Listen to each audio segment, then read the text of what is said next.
Hello, everybody. Welcome to episode 11 of Godforce. I'm going to be very upfront. I was having some internet trouble a second ago, so we're going to see if the cameras are acceptable. They look fine right now. Let's see how long that lasts. The good news is I know how to fix it if they're not acceptable, so we're just going to work with it. But they seem to be good for now, so fingers crossed it'll stay that way. How's everybody feeling after episode 10? Oh, someone in chat's already saying no more trauma. No, mine. My My soul hurts. I mean, I'm in emotional pain. someone said I still haven't finished episode 10, so I think I'll leave for now. That is a good idea. Yeah. Episode 10 was a big one. I scared the hell out of everybody. Me and someone else scared the hell out of everybody. It was a team effort. Me and a nebulous third party that will not be That's named. true. That's true. I think SG is not traumatized. Momo the player is traumatized. Well, as I was telling Goodness, traumatized for sure. as I was telling you guys, before the episode, this is going to be a really interesting one. I think that there's a lot of potential for fun in this episode, and so I hope it goes in that direction. That said as well, I am predicting, and I said this to the players again, unscripted show, so I can't be 100% sure, but I am predicting next week, or I haven't confirmed that everyone's free, so I guess I should say next episode. Next episode is going to be the Godforce finale. And that will not be the end of stuff for a while. Nathan's going to do his 3-shot that we won't say details about yet. Probably somewhere in there we're going to do like the Battle Royale PvP episode if I can coordinate that, which I still want to do. And then we're still planning on Season 3, but there will be more of a gap. That'll be like sometime early 2023 probably. But yeah, so next week, probably finale of Godforce. And more things after that. But yeah, I guess I should ask, though I don't think anyone's going to jump to the occasion here. Anyone want to take the recap for last episode? Anyone feeling up to reopen those wounds? Also, thank you for all the gifted subs, by the way. Everybody I should not, because I was about half tapped in. Yeah, I'm pretty sure Nathan was on the edge of death. I can try. I can take it if everybody wants to. It was, again, about 50% my fault. I remember the important stuff. I'll try. I'll try It and should cover be it. a fairly I took easy all the one, notes thinking for you, about it. Nathan. Like, Thank you. Yeah, it is. it's the fairly plot simple, structure fairly is simple pretty episode, linear. surprisingly. It's just there's some things. So, it started with Emmy taking us to where the final piece of the time machine was, which was back in Rift Reach with the B team, which we ended up meeting up with at Zalx's bar. The Holy Grail. Forgot The that's Holy what Grail. I thought it was the Unholy Grail. I might have misheard him. No, Okay. Either way, it's a good name. I'll text Evan later and we'll the find Grail. out. We met up at his bar, the variously religious Grail, and we met the B team and had a especially unexpected reintroduction with Canyon, who was also there. He was great and fine. And he was great and fine, and we got the piece and we went home and nothing else happened. Canyon informed us that we needed to go to the Chaos Dimension to be able to actually use the time machine, otherwise it was going to send a big burst of energy out that was going to call the I call it blanks. the Is that what blank, they're yeah. called? That's a colloquial name, but Yeah, the blanks to it. That was a lie. He brought us to a mirror maze. Well, Emmy brought us to a mirror maze, which was the way to get to the Chaos Dimension. And Canyon, the bastard, fucking turncoated on us and started trying to kill us one by one. And he almost succeeded on more than a few of us. This is a little fun note from last. I don't know if we ever explicitly said this, but Nikhil and I did plan that fight with the specific, like, we tried to go for slasher movie vibes, and I hope that came across in the way it started, at least. Absolutely. Yeah. With knives coming out of mirrors and shit. A lot of speeches were had. A lot of emotions were hurt. Eventually, at the end, we defeated Canyon. Bello had a bit of a check for the pulse moment and turned Canyon into ash. Glib was impaled and almost died like 3 times. Who else was right on the edge? Rolf did. Rolf Rolf died Rolf- like Rolf 3 was times. dipping Rolf in and did out of die, consciousness like, 4 times. that entire fight. He helped. I mean, he healed everybody a lot, but He did. He was did. so helpful. We He would did. all be dead if it was not for Rolf. he was just taking a nap, waking up, healing everybody, getting stabbed again. That was the cycle. Right now, I'm decently sure most of the party is still That in is the true. mirror maze. Yeah. Just. Glib is with Emmy next to the portal where the where what happened to Emmy happened. And I think specifically the not so wicked witch Yes. disappeared. And I think that's where we're at. I just want to point out in chat, someone saw me looking down and said, please don't tell me Matt is texting again. So I just want to confirm, I am playing with this little gremlin stress ball that I have. No one needs to fear. It is not my phone. My phone is face down on my desk. I was playing with this little goblin man. I am not planning any dark tricks today that Keep I'm it that going way. to There's tell now you. someone behind the Godforce logo this week. Okay, Is well, there? you want to know a funny thing about that? Actually, hold on. I did forget to change it. So Nikhil's space apparently is cloned into me because that's where it was last week. So there is a space, funny. but it's just because I forgot to change the thing. No one is going to show up, and me revealing it proves that I'm not using it as some sort of trick. So there is Except someone. there's a camera behind his camera. There is someone behind the Godforce logo. It is me again. Which I actually did not know that. I need to turn that off. Hold on. I'm gonna turn that off. Where's? You know what? I'll deal with it later. Something that just came to my mind is like, Matt, you know how your like alarm goes off sometimes during sessions? I used to live in Japan, and at like 5 p.m. every day, like the town alarm would go off to basically tell people to go home from work. Huh. So I almost imagine like it's in game, like the town alarm to be like, everyone, it's quitting time. Go home. That's very fitting because I turned it off preemptively before the session because I actually remember to do that, which is great because maybe everything where you guys are isn't in a great place right now. So who knows? You know, make an Andor reference. The guy who's banging on that thing in the center of town is gone now. I don't know if anyone cares about Andor references here, but I'm enjoying it. We love Andor. Andor's so good, and we can do a I'm whole. a giant Star Wars fan. Hell yeah. And we can talk about Andor after the show's done. I haven't seen the last episode, but I might do that tonight. Anyway, anything else we need to talk about before we go ahead and get started? I should note, I see there's a level 5 hype train, which I don't think I've ever seen before. It gave me like an all-time record thing on my Twitch. So thank you to everyone who is contributing to that. I had another tab open, so I didn't see specific names, which I'm sorry about. I see Holy Cafe was the last person who did something. But yeah, thank you to everyone who contributed to that. I appreciate it a lot. But yeah, anything else we need to cover, or are we gonna jump right back into everything? As always, our Spotify support link. Yeah, the normal those stuff. type of things. We'll go over the Spotify question from a couple weeks ago that we missed because we were just way too into it last session. Yeah, we'll go over all that stuff. And Nathan has a new song out. We'll talk about that because it's real good. But yeah, let's start session 11. You guys are literally like right where we left off last week, which was like minutes after the fight scene. Bello incinerated Canyon's body. Zalkus and SG and Goodbid, and Rolf, I guess, are just kind of there. Glib is with Emmy a little bit farther down in the mostly shattered maze at this point. Katarina has vanished, and obviously Mike and Evan are not here, so I will take the roles of Zalkus and Rolf for their time here. But yeah. Oh, I just assumed that they had also left. Well, no, they probably will. But like, if you guys want to say anything to them beforehand, like they're not gonna be sticking with you. I'm saying I will do anything needed for like the 5 minutes before they leave. Okay. So you guys are free to do as you will.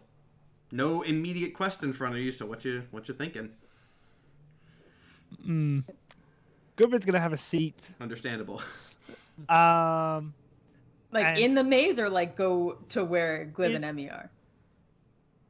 Glib and Emmy are like, where are Glib and Emmy? So Deeper in the maze. they are basically at the end of the maze. There's the beginning, which is pretty far. This fight scene was mostly taking place towards the end of the maze. And of course, it's Right. not linear, but you get the idea.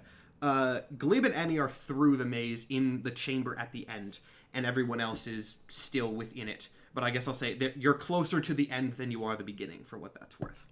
And most of the mirrors are shattered.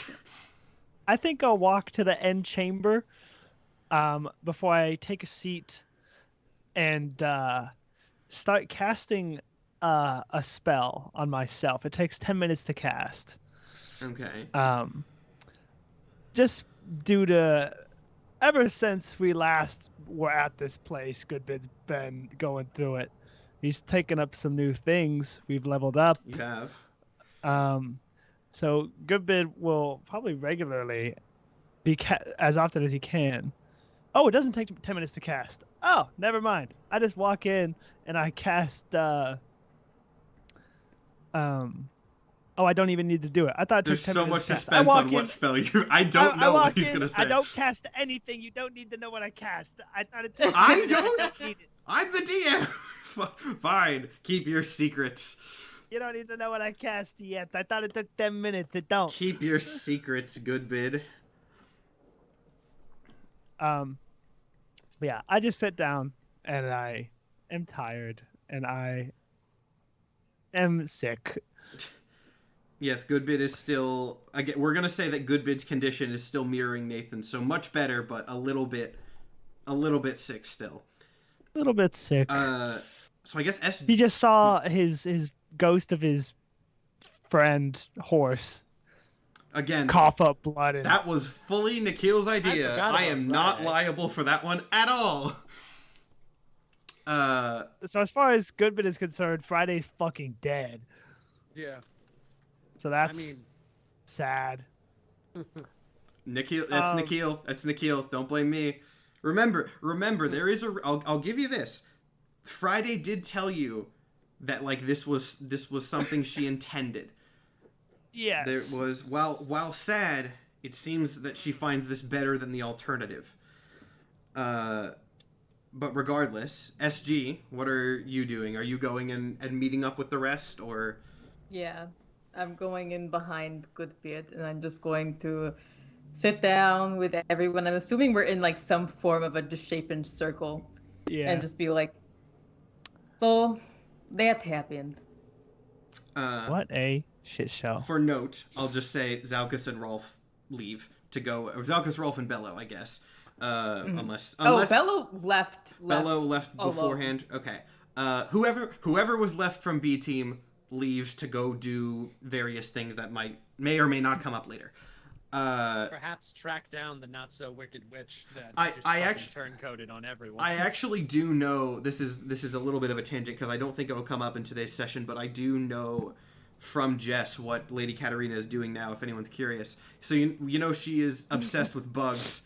The events of the past day have made her give up her quest for redemption, and her new goal is to conquer and become the queen of Gadayama. So she's gonna go try to take over the Bug City now. Oh yeah, is Lovely. Mercury still with us? Oh yeah, Mercury is with you as well. Mercury, That yeah, poor Mercury's not man. following Bello at the moment. I Mercury, think that poor son of a bitch, he is so traumatized at this. I mean, maybe, join the club, right? maybe Get this in is, line. Maybe this is the DM in me, but I kind of want to hear what everyone's just everyone's characters are just thinking Go for it. internally. That's what this is. I mean, again, you are in a very isolated place right now. Canyon's job was to take you away from the action, so that's where you are. It is your, I'm not going to tell you what to do at this stage. I'll say the glib at the current moment, he's sitting with Emmy specifically because he knows that just having someone sit with you is nice. He's not trying to do anything, but sort of subconsciously, he's holding on to the emerald of Golden Glib's eye, and you can see his other hand slightly rubbing where the sword impaled him last episode. It's gone now because Rolf healed me and everything, but he's rubbing where the scar would be on his stomach. But you can tell he's not really thinking. It's just kind of tinnitus noise in his brain right now. He's dissociating at the moment. I have a question. Do non-sorcerers get meta magic? Like, that is specifically a sorcerer thing, I believe. Oh, it is? There are probably things that mimic it, but if I remember correctly, and Nathan probably knows this, meta magic Maybe. is a specific sorcerer. That's like sorcerer's thing. Because like it wizards is. have all their Oh, spells. okay.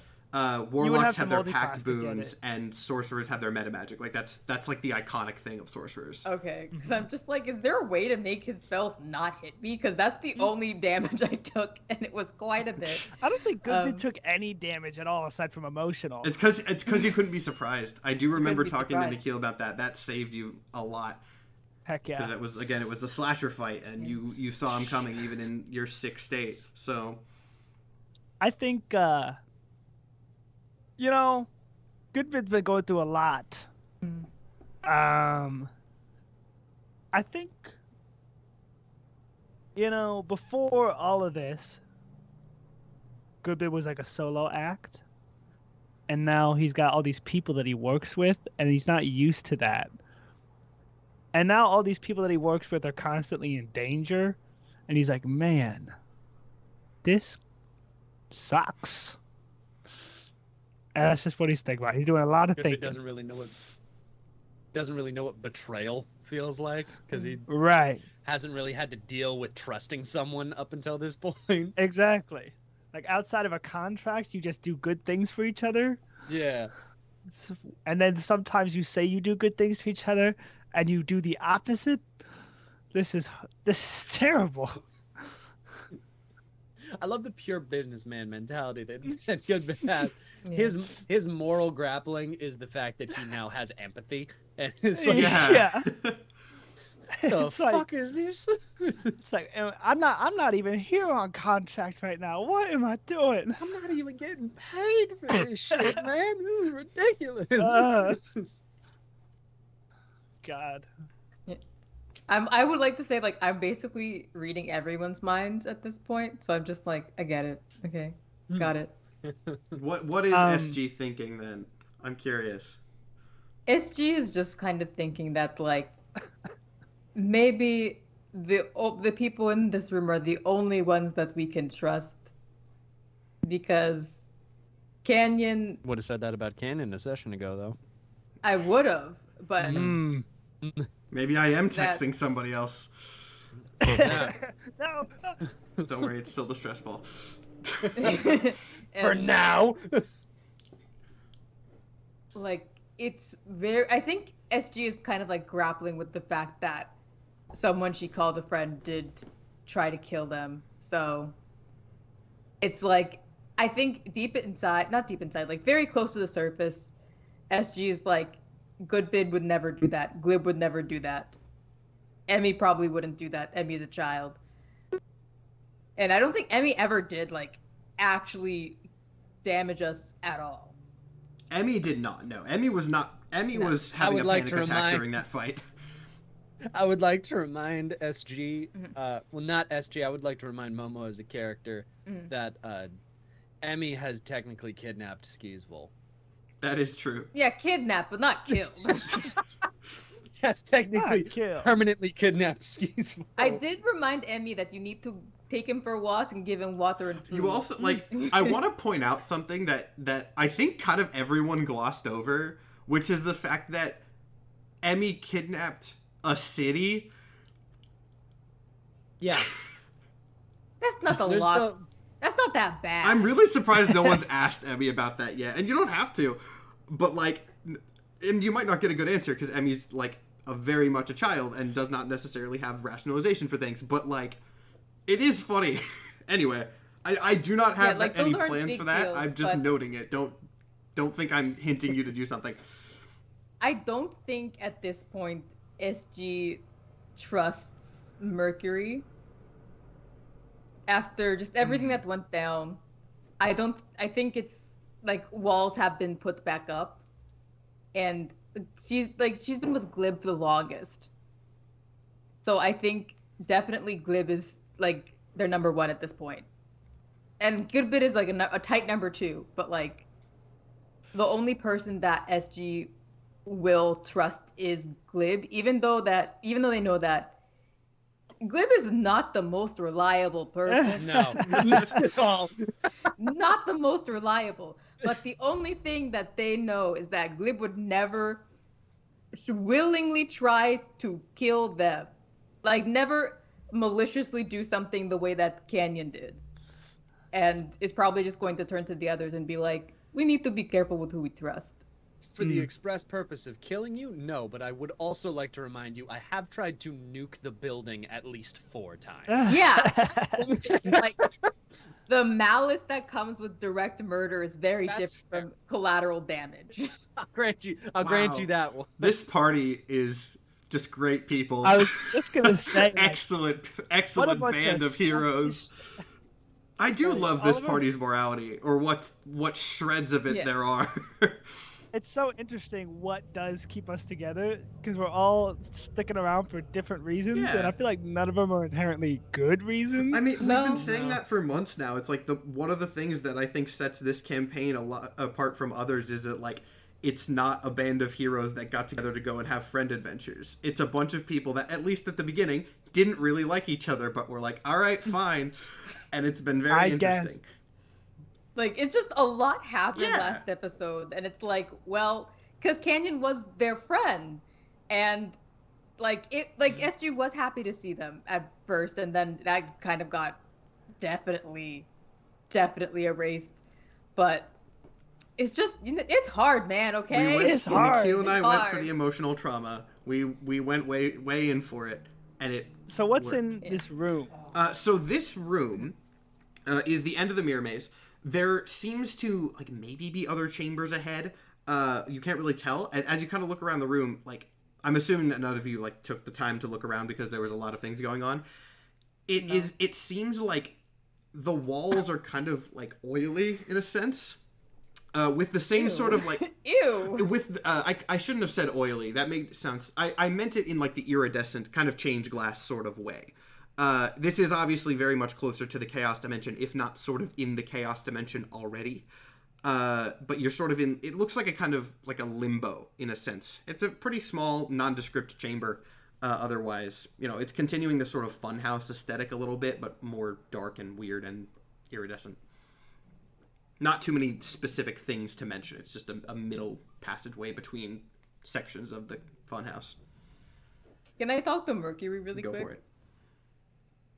Mercury, I think Canyon stole Sky Skimmer, so I think you need to find her and get out of here. Just go as far as you can from this place. Without... What? Canyon's body is just ash right now, by the way, right? Not...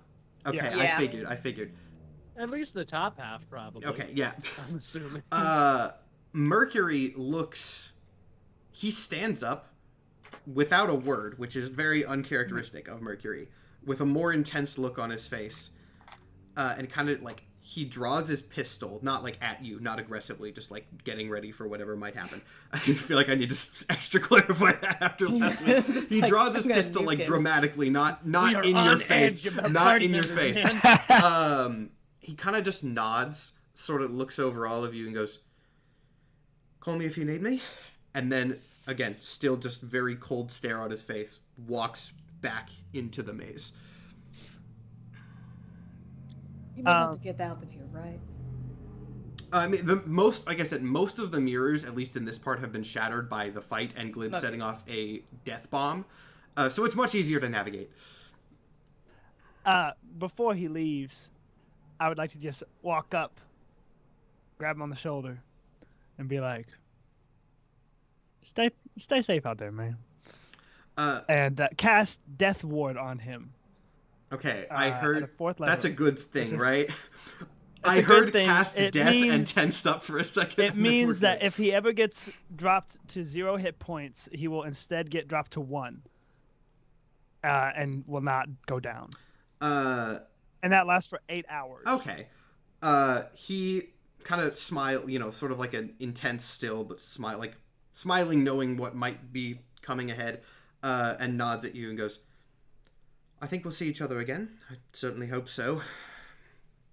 Wait. Sorry, I have a question. I can sending any kind of creature, so I could sending Sky Skimmer if I wanted, right? I think we went over this 2 episodes ago. I can't remember. No, we went over communication with Skyscammer. I don't think we specifically said. I don't think we tried sending. So, okay, here's sort of my. I mean, Skyscammer is a ship that I'm sure there's stats for a living pirate ship somewhere, but I don't have them. I would just use using Skyscammer as a thing. I feel like you could definitely send Skyscammer, and if you get do you get like a sense of whether it's received or not? Because yeah, my question is, I don't think Skyscammer would have a way to respond to you, because Skyscammer cannot communicate with words.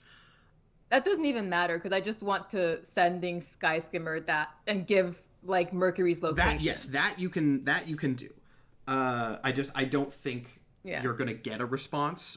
We don't for have whatever to, reason. We don't have to role play that one out. We just say I did. Yeah.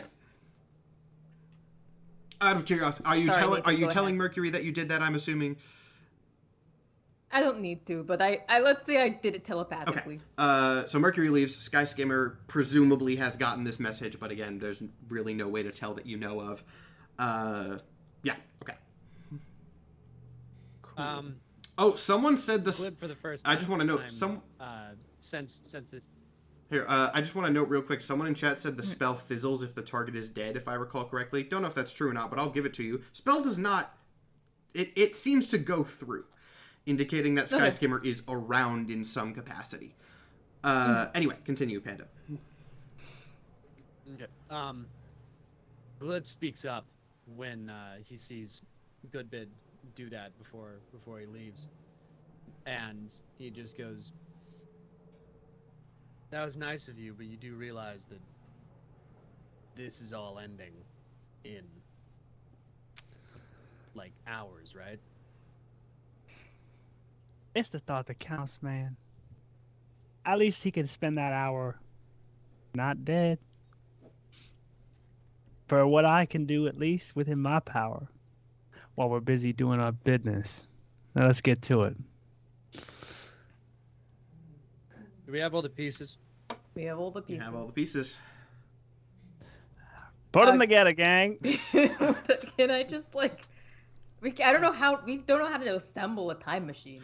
We have no idea. You have no idea, Zero and clue. I also would like to point out again, it's not just you stick these 3 things together. These are like 3 of the core components. Why not, Matt? Why not? The docks, like, it's a stick, a crystal, and a rock. It's, well, what looks like a rock. You don't just smash them together and make a time machine. They are pieces of a larger mechanism.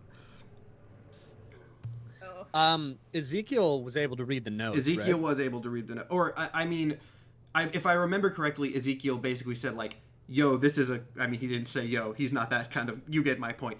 Yo. He was like, yo, this is a very complicated stuff you just dropped on me. I can probably figure it out, but it's going to take time. Okay.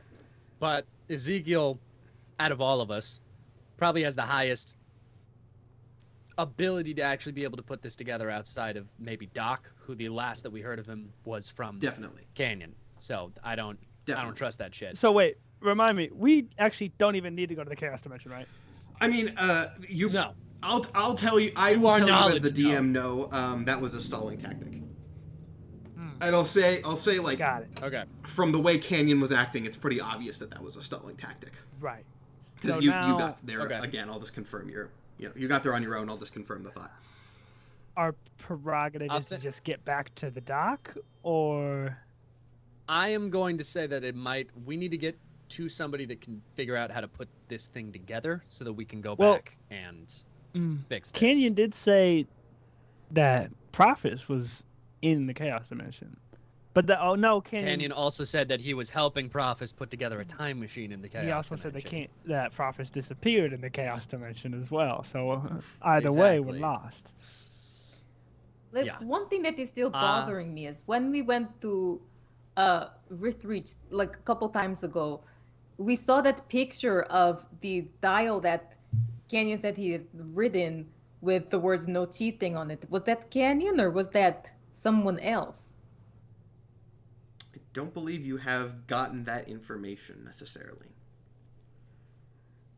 Yeah, I don't know. We didn't leave Ezekiel the papers, did we? We took them with us when we left.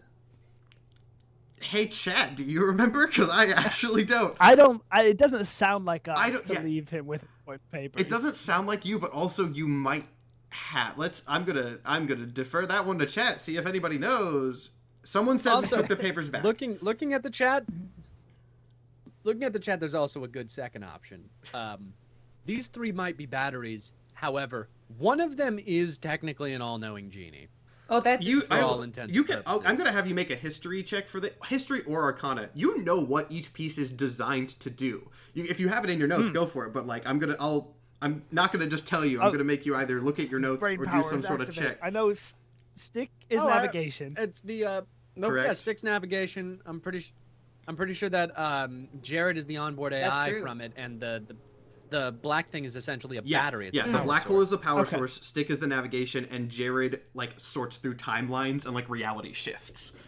That's Interesting. what all of them individually do. If that provides you any insight, which again, that's Yeah, let's call on Jared and be like, hey man, here's a power source, here's the navigation. I mean, essentially, we can probably just. That's his sole intention. If he's essentially an AI, shouldn't task he's supposed to do and he can do it? Like that's sounds about right to me. your audio and your video went way crazy there. I'm hoping it'll normalize in a second, but I think I got the gist of it. I'm Yeah. gonna Yeah. leave your camera Let's small for a ask sec to see Jared if it what comes to back. do. Yeah. Let's Alright. ask Jared because he's an AI and you're basically giving him the task he was designed to do. I smashed Jared, and I also want to remind everyone, like, There we go. that butterfly creature did say something about the blanks giving him this little rock thing. Mm. That's something to note. I don't know what that means. Maybe the butterfly thing was actually as crazy as everyone seemed to make it out to be. Anyone want to comment on that before Jared appears? Every question just brings up more questions. That's fair. Let's Lid just doesn't fucking care at this point. He wants to go and kill the person that did this. Understandable. So you take out the crystal, power slam it onto the ground, which I do want to remind you, Doc told you not to do because that was messing Yeah. with it. But We've done it. I don't know how to it's turn the it on, equivalent okay? of activating Siri on your phone by chunking it on a wall. But you know, you chunk the crystal Listen, at the we ground. tried asking, we tried licking. This is the only other option. You chunk the crystal at the ground, and it has been long enough. It shatters, and the little pieces of it reform into the body of Jared, who has not shown up in full form in quite a while, actually. And he kind of like, No. have I ever seen this? I would Yeah. think so. Like Jared in full form? I would think so. Yeah. I know you've licked No. him in front of No, he hasn't. We've licked Jared. We have never actually activated Jared in front of goodness. In that True. case, the like very large form of a pink genie with a oh god, and he's got a mustache that rivals Goodbid's. I did say that, Oh, didn't no! I? Yeah. I imagined him as like, I don't know if this is a reference that's going to land with this group, but visually in my mind, I imagine him as a like bright pink skinned version of Braum from League of Legends. Because this was season 1, and I was just throwing shit at the wall when it came to visual descriptions. And yeah, so Oh, wait. Hold on. Apparently we did. Chat's saying we did. Chat's saying we did near the end. Probably like Gadayama didn't, because I had to get the speaking powers from not Goodbid. Oh, from from Did Jared. you summon him though, or just I don't? Okay, people are saying. I don't fucking I don't know. remember, bro. I have a lot of lore to remember. I don't remember every time Jared has showed up. Okay. Apparently he has seen. Regardless. Howdy, my Yeah. mustache friend. So Good to see you. Jared manifests and kind of like looks around at all of you, really confused, because it has been a decent amount of time since he's been, well, you know, short time in the campaign overall, but a lot has happened in that short time. Kind of looks around and goes, "What happened to you guys? You look awful." Shut up, Jared. Sorry, you did not deserve that. We just had a very bad day. A bad long time, actually. We've had a Did you bad know time. that you were stolen by a small, invisible child?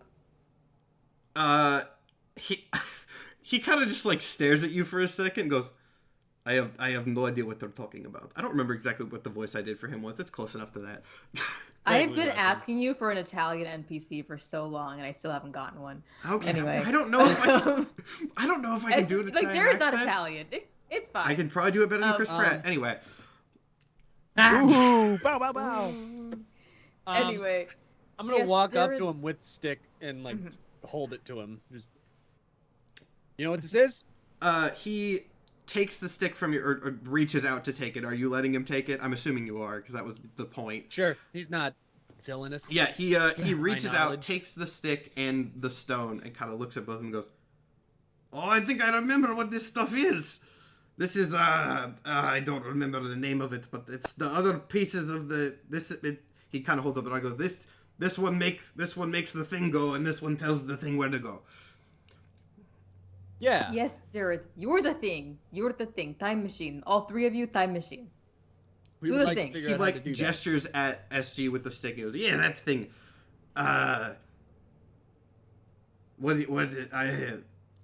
Yeah. So where's the rest of it?" Ooh. What do you mean What do you rest? mean the rest? I mean, this is just that. Glib immediately like turns around and is like, this is just the stick. This is a GPS and a rock. You need something to stick it on. You need some sort of vehicle or something. Oh, Icar. You need Icar? We know I where to said get vehicle. boat Is my loaded. accent worse than usual? Oh. It probably is. I haven't done this voice in a damn long time. I was so excited. We're just lousy with Icar. we got a ton of that shit. Oh, vehicle. Man. Oh shit. Oh my god, I have a Oh, terrible thing to say. shit. I have a Oh, terrible fuck thing to say. me. Glib turns to Goodbid and is like, "Hey, get your horse friend over here. She can help us." Oh no. Oh, you bitch. Panda, I didn't see it. you bitch. That's what Glib would say. He didn't see it. Goodman I just want goes, to look at Glib and be like, in what world is a fucking horse a vehicle? We've ridden Yeah, that's- Friday like 5 It's times. not a That vehicle. counts. vehicle If you or not, Friday can't help us. All right, Friday is out of commission. What, is she too fucking good for us now that she has her own goddamn dimension? Glib, I think she's dead. I don't know. In the maze, Fuck! Damn I it! saw her Shit. spirit. I went to give her a hug and she vanished. She was coughing up blood. It didn't look good. Sorry. I'm sorry. That was... Fuck. It's okay. Alright, I fine. want Let's just find something to stick these things to. Where's the doc? I want real quick. Who had the book that had Doc's notes in it? If you didn't remember where, if you didn't remember, I don't know if anyone necessarily has it, but Pretty sure I was the one that was Yeah, interacting with I think Glib Ezekiel. was I think doing was Glib, the I one. want you to roll a perception check. I don't like this. Perception check. Interesting. That's bad. Oof. That's a four. Okay. Oof. I don't like that. Ooh. I don't like that at all. Okay. But your passive perception is probably higher than a 5. Mm. I'm not sure where I found it. It's on your Anyway, continue.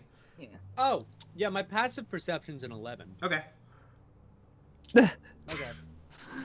Pretend I didn't say anything. It's like basically it says like it can be used when the DM wants to secretly determine whether the character succeeded something without rolling dice, Yeah, such I as always noticing forget a hidden monster. that exists, but it doesn't matter anyway. So I also forgot that exists. I'm saying if Whatever. something stole it and they did not pass my passive perception, which is a 13, I would at least know about. Okay. Hey, my passive perception's a 21, fucker. What? Are you serious? Yeah. Jesus, man. Okay, well then, I always forget that passive perception is a stat. I forget about it constantly. I think that's the alert feats doing. Oh, it probably is. Probably. I'm just gonna say at this point, because I did not know that your passive perception was that high. Me neither. Until just Okay, then I don't blame myself as much. The book is gone, and there's a note in place of it. Fuck. But I pick up the note is probably not necessarily as bad as you think. and it says, it basically says, I'm gonna try to get this, like, get the rest of the stuff that we need, Mercury. Fuck me. That's Sly Dog. He's got work ethic. He's got work ethic. I'll give him that. Glib wordlessly turns around and Eldridge blasts the wall, and it's just. Didn't we imply that he was our intern at some point? Like, honestly, great initiative from the intern. Anyway, but Jared says we need a vehicle. The only actual vehicle that is not a horse is Sky Skimmer, who is an actual vehicle. And Mercury did just actively leave, so that might be where he's going. Okay. And Jared, can you like pop us to, poof us to Sky Skimmer? Make this travel sequence way more interesting. Hey, SG, hold on. Jared, don't do that. Okay. Jared, hold on. Do you remember where we last saw Sky Skimmer? Well, do you have active memory of where we last saw Sky Skimmer? Yes, in Rift Reach on top of tower, but we know that on Rift Reach, wrapped in the tentacles of a fucking zombie elder god. No. You the last time you saw Sky Skimmer was docked at the tower. Yeah. Then you left the tower very abruptly. You got carried out by Emmy, and the entire tower was gone, including Sky Skimmer. But like, you weren't looking at the tower when it got deleted. So Sky Skimmer you didn't see Sky Skimmer get deleted, but Sky Skimmer was not there anymore. Right. And we know that Canyon did say that he took the ship, so. Okay. We can just be poofed to Sky Skimmer. Let's get poofed. Can we get poofed? Let's see what the wild magic is first, because Jared, you do keep breaking Jared every time you want to make this happen. So let me. I don't think a wild magic search happens when I break Jared. Only when I. Yes, but there's also things that are going on right now. Of course. Is it because I broke him in the chaos dimension? I'm not going to tell you, but this is not at all the right die. I'm gonna before we go, I'm going to look to Emmy real quick and be like, Emmy, hey, buddy, I need you to get up and I need you to be somewhere safe. All right?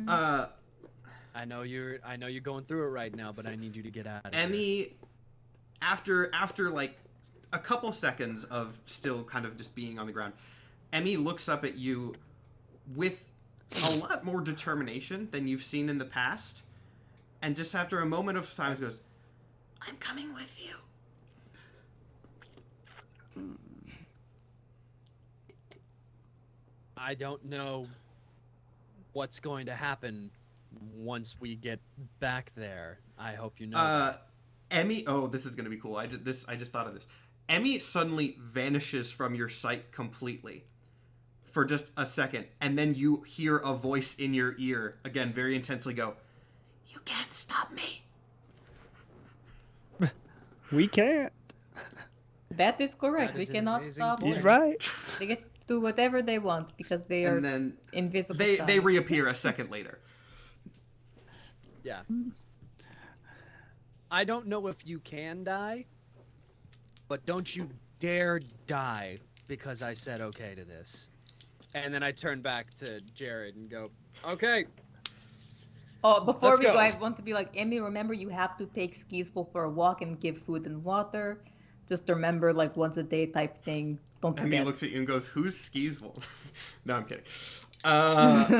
Anyway, let me see. The miracle we still remember. Let's... Oh, that's kind of convenient. SG, you regain your lowest level expended spell slot. That is not very useful. Well, I mean, it's better than a lot of other options. I think my lowest level expended spell... in addition to teleporting us, or is that instead of teleporting us? Oh, this will actually be interesting. Okay. So... I shouldn't have asked that. No, that was unrelated. This was going to happen before you said anything. So you just said teleport us to Sky Skimmer, essentially. That's what you basically said. Jared kind of like gestures for everybody to huddle up a little bit, which I assume you do. And then there's like a little bit of a pink aura that emits from him. But right before it seems to, do the actual teleportation sequence, you see it spark. And suddenly all of you are in the sky, falling at a very rapid pace. Why are we falling? We're supposed to go to Sky Skimmer. Jared, I'm assuming no one, unless anyone does anything like immediately after this happens, Jared, who is in the air with you, kind of just goes, "Oh, that's my bed," and then kind of snaps his fingers again, and you guys all sort of like teleport above the ground, so you still kind of fall and thunk to the ground, but before you reach terminal velocity, just kind of in the middle of like a field somewhere. All right. Jared, this is decidedly not a boat. Is he still holding the stuff, I'm assuming? Jared, I'm assuming you didn't take it back. He kind of lifts up and points at the thing, goes, "This thing messes with space-time. It's not properly contained." The rock? Yeah, the rock, it's a little singularity thing. Maybe Okay. don't, maybe I can't put it you in. shouldn't probably be Jared? touching this. Jared, are you telling me we are displaced in both time and location right now? I mean, maybe a little bit time. Mostly space, maybe a little bit. When are we? When are we? He looks at the rock and then looks around and goes, "I don't know, maybe like 5 minutes. It did 5 minutes before or after. It's not a lot. I'm okay at my job." That is not actually very comforting when someone that is supposed to be good at their job says they're just okay at it. Yeah, that's a fair point. I want everybody to roll a perception check really quick, by the way.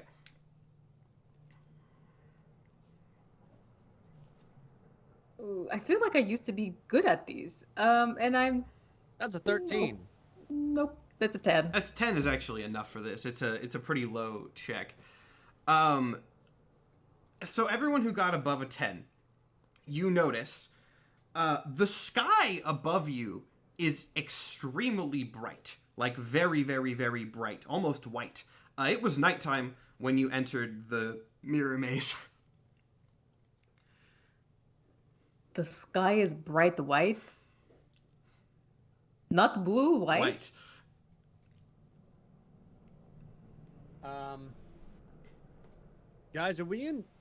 Is this the order dimension? This is the only time I've ever seen this. Oh. Jared kind of looks up and goes, that was, I think that was a different color before. Yeah, thanks, buddy. Yeah, you're just we're in, in a field, right? like, somewhere. You don't really see anything notable around you. Not like you're in, like, a weird, like, it seems like a normal field, but just white skies above. Like no clouds, Yeah. just white? Yep. Well, I have no idea what's going on. I don't know if you are aware of this, Jared, but you're supposed to bring it to Sky Skimmer, which is a living ship. And you popped us into Sky, which is only part of the word Sky Skimmer. That's 50%. But I need you to get the full picture. The Sky Skimmer as in ship, not just sky. Jared starts kind of like, I say fiddling with the stuff that he's holding, but like, it's not like it's got buttons. So he just... Okay, I'll like, just take them from you. I'll take them from you, and now you do your job, okay? Okay, as this is going on, what was everyone's specific perception checks? 10, 13. 13. Nathan, I think you're muted. Either that or you and Panda talk at the exact same time. You are definitely muted. Nathan, you muted. If you're not muted, like, try leaving and rejoining the call. Sometimes that just happens. And also, mic is coming out of the right place. Yeah, that also... Oh, okay, his thing just froze, so and all the cameras broke, so I'm assuming he left a... Hello, I'm There back. we go. Okay, yeah. There we go. Okay. I got a nat 1. Wow, that was a lot of... That was a lot of build-up for that. Which is technically a 12. For what it's worth. Okay, so... No one notices anything, once again. So you just kind of take the stuff back from Jared and are just waiting for him to do his stuff. Suddenly, as if it appeared out of nowhere, behind all of you, because I'm assuming you're kind of looking at Jared, you hear like a very, very, very faint sound. And you turn, to see, like, standing 2 feet behind you is, not really standing, but hovering above a foot above the ground, is a blank, just like there, looking directly at you all. Oh. Shit. But we don't see it. Are we? No. I mean, it's behind. I'll go into the perception check was to see its approach before it got there. So you see it now. It's right there. Okay. We're just standing there staring at it, right? Like no attack is happening. We're just... It is not moving at all. It is hovering, like I said, about a foot above the ground. It's probably like 10 feet tall. It's like, I don't know how I described it before, but let's just say it's like 10 feet tall. I was definitely thinking it was like 5 feet tall, human size type. No, it's bigger. It's like a bigger humanoid monster kind of. It's very, very not like bulky, but it's very like tall, very gangly looking. And again, it's a clear outline of weirdness. It's not really a solid looking figure, but I'm gonna reach over and tap SG and be like, "Hey, that doesn't look like it can talk." Nor I'm also not breaking eye contact with it. Just can you do your mind thing on him? Oh, I can try this, but I don't have good feeling about this. I'm just going to say, hello? How can I help you? As you're doing this telekinetically, or are you saying this out loud? Yeah. As you do this, you get something back, but it is unlike anything you have ever processed before psychically. It's like a language that you've never heard before times 3. It's definitely some sort of communication, but not anything that you can parse at all in even conceptually beyond just, it's probably trying to say something. And again, there is no physical reaction from this thing. You just, in your head, this garbled mess of concepts just kind of... What do the concepts give me? You're going to have to do an insight check for that. Oh, insight check This is an eldritch being. All right, that's a 14. A 14? Okay. Yeah, you don't really get much off that. All right. It's trying to communicate with me, but I don't quite understand. I don't think it speaks common, abyssal, sylvan, or thieves' can't. SG checks her character sheet real quick. And none of the options seem to work. I believe, and this is not for you guys, this is more for the audience. I believe that I had Bello who could speak Celestial. That's correct. Bello, for just note, could communicate with it better. It does not speak Celestial purely, but if you know Celestial, you have a better idea of how this works. Sort of like, you know how like if you know Latin, you can understand the concepts of like a bunch of other things. That kind of base idea. Hold on. Interesting. More like if you know. I mean, other it is things, not you can know actively Latin, attacking us, but... which means good thing, but also probably not best thing to be anywhere near it. I don't know how fast it is. It is quite gangly, but you know, looks can be deceiving. I'm trying to figure out what fucking languages I speak. Not Celestial. Probably but not Celestial. Not Celestial. Maybe. I don't know. I gotta choose a language when I did my thing. I don't remember what you did. Be... If it's something, you know, and again, it doesn't necessarily, like, tell me what languages you all speak, because there's not a correct answer, and if you have one that's close, I'll give you a better shot at it, if that makes sense. I got Elvish and Goblin. Neither of those are going, this does not speak Goblin. Dang. Oh, I speak Deep Speech and Primordial. Primordial might do it. Let me look up what Primordial is. Primordial, isn't that like the language of the elementals? The Primordials were Dawn Titans, were godlike beings made of manifest entropy and elemental energy. Yeah. And then Deep Speech is Deep Speech is Far Realms. I will give you understanding a little bit more for Deep Speech, because that is like Elder God stuff. So I'll give you I'll give you advantage on insight checks to try to figure out what this thing is getting at. But yeah, the combination of Primordial and Deep Speech, I'll give you something for that. Again, there's not a right answer, so I get it on insight to understand what this thing is saying. And did I hear, because I'm connected You did not You SG, did not get the same thing that SG did. I'll go ahead and tell Yeah, I don't SG think this is something I don't think this is something I can translate Yeah. like I will verbally. I will tell you what happened, because this is, it's literally just what happened. You can interpret it as you want. SG tried to communicate with it. It communicated back. So... Okay. I'm going to look up at it and just go, hi, Insight what check. do you want? With advantage.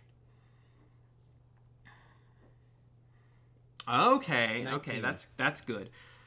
You are hit with the same sort of wave of formless concepts that SG is. And though it's still very much unfathomable to you, you can pick up like tiny, tiny pieces, things that you sort of remember from your experience with weird old beings. Being a god of death probably helps a little bit. You pick up that it can sense you are gods very clearly, though that's probably not much of a surprise. And you sense this feeling of somewhere else, and that is pretty much all you can get. To put it in simple words, it is you are gods, gibberish, gibberish, gibberish, somewhere else. Okay. It knows that we're gods, and I think it's trying to tell us about another place, but I'm not. You can 100% understand sure. it? My stress I ball can popped, and now there's beads all over my understand floor. That's what you get for traumatizing I'll us fix last that week. later. That's not indicative of the stress that you guys will be going through. Oh god, now my floor's all squishy. I'll fix that later. Oh well, I probably won't fix it. It's just gonna be like that forever now. So, staring up at him like I don't understand it. I understand parts of it. I speak primordial and deep speech, and some of it gets through. I'm gonna reach out, and what I say is, what do you mean somewhere else? But what everyone else hears is this. No, we mean much. Jesus. Okay, yeah, all right. Yeah. And I looked back at everyone, and I'm like, that was a combination of the two. I'm Just kind sort of riffing on it. A mix of both, trying to see what I can do. Trying to riff riff. here. So the response, it seems like, as much as a being like this can seem surprised, it sort of does. And again, it has not physically moved at all. But from the communication that you are getting, which again is going directly to Glib right now, it seems at least like a little surprised that you have some capability to communicate with it. And it basically says, again, I'll boil the concepts down to a very simple phrases. You get the sense of, amongst a lot of other things, you're definitely missing information. It says, no gods here, go somewhere else. Ooh.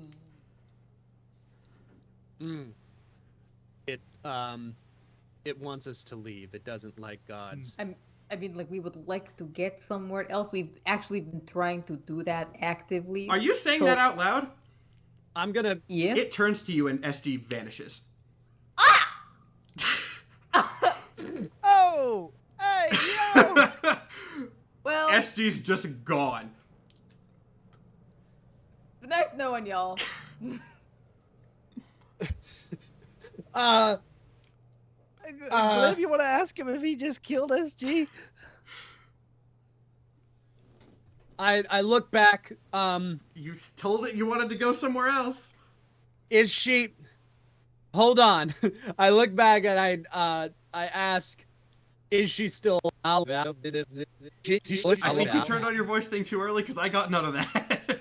Okay. Yeah. Okay. Is she still alive? I said, is again, she still you alive? get the same sort of garbled, at least some of the information is missing. You get not here. Yeah, that was kind of a yes or Alright, no question. I'm just saying. Okay. It again. Let me make this very clear. Wait, Billy where's is Fraser? missing pieces of information when he does this. It is not the full. Yeah. Okay. I reach back out, and what everyone else hears is this. Where is here? Which is where is here? Where is how I'm trying to think what these things would say to that. I just want to remind Matt that not here is an actual place. Not here is Not here is a place that Bello said. So how much are we trusting what Bello said for the lore? As the player Bello, not here is a physical location in the Chaos Realm. That Bello calls it. Also, I don't think anyone in this party knows that. Regardless, so you said, like, where is here? Not just clarifying, and definitely not stalling so I can figure out what this thing would say. You're not asking where SG is or if SG is. You are asking where you guys are currently. Yes. Okay. Yeah, I'm asking where is here? Where is... He said not here. That doesn't answer where we are and how we leave. So where is here? You get... once again, the same series of concepts. Now, this time, I'm going to do something that's complicated to do as a DM, but, like, you don't get a singular word. You just get concepts, feelings. You don't get this... I'm going to describe it as a word for the sake of this being an audio-based thing. You don't get it as a word. You get it as this series of concepts. But the concepts boil down to abomination. And that is it.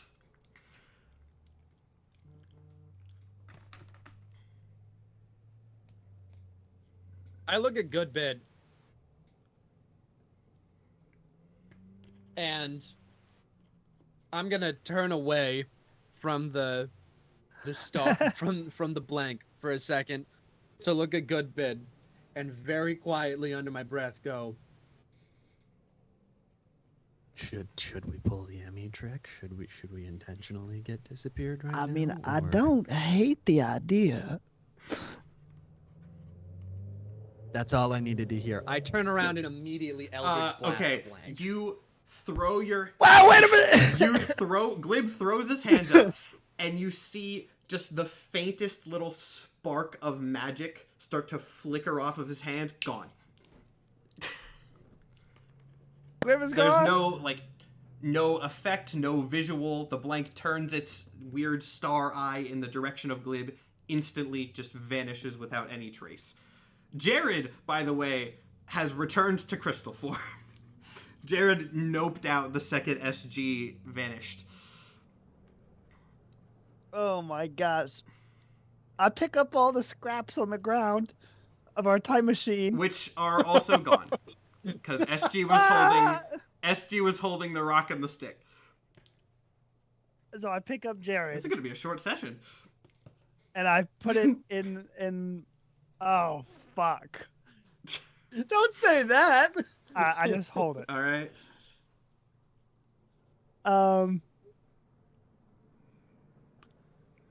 Well. Howdy.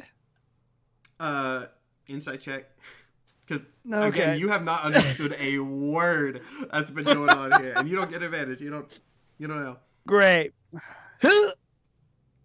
Nat 20. Nat. Okay. Interesting. All right. Okay. The only, again, you get the same, I won't describe it again, but you get the same general concepts, but you can boil it down to the phrase, send you away. Whether that is intended as a question or a command or just like a statement that it is going to do, you cannot tell.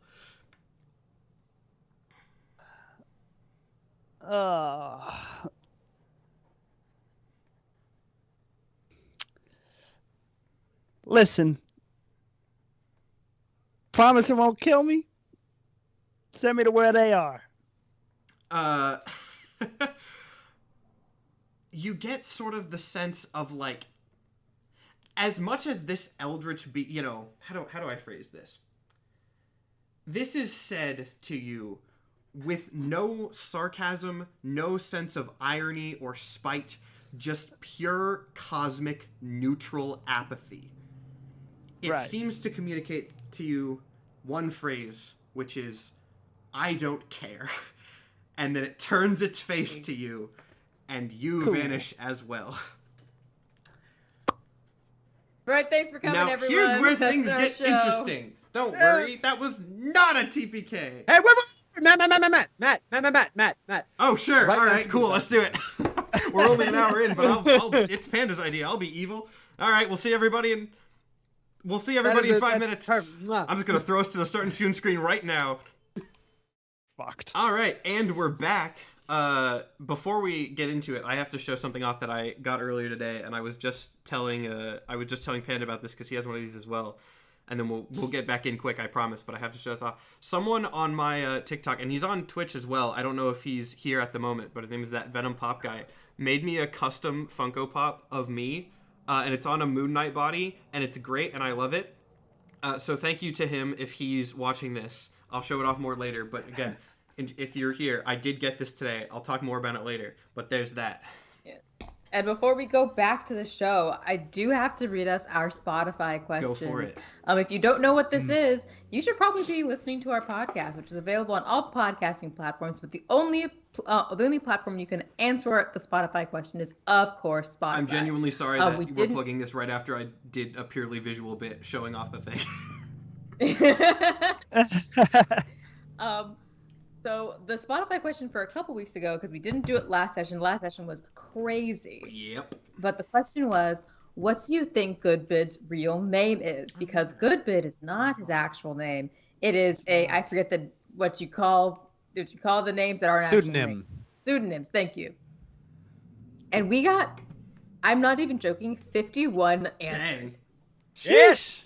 Yeah. That's a lot. I think I've said this before, but my personal favorite response that we got was by Darth Xerxes, which was Ulysses G. Bidness. I think that name is absolutely hilarious. But we also have really great submissions, like from, what is it? J_Rip.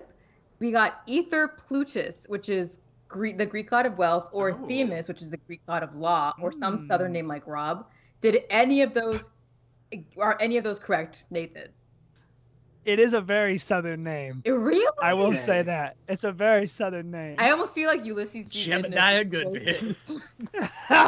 Oh man, now I have to go through my growing up in rural Texas history and see if I can. It's my distorted view of Jeremiah what I G. Let me tell you, Nathan, it's probably not that wrong. It's rural Texas really Bob is like Goodbid. that. I can tell you that right now.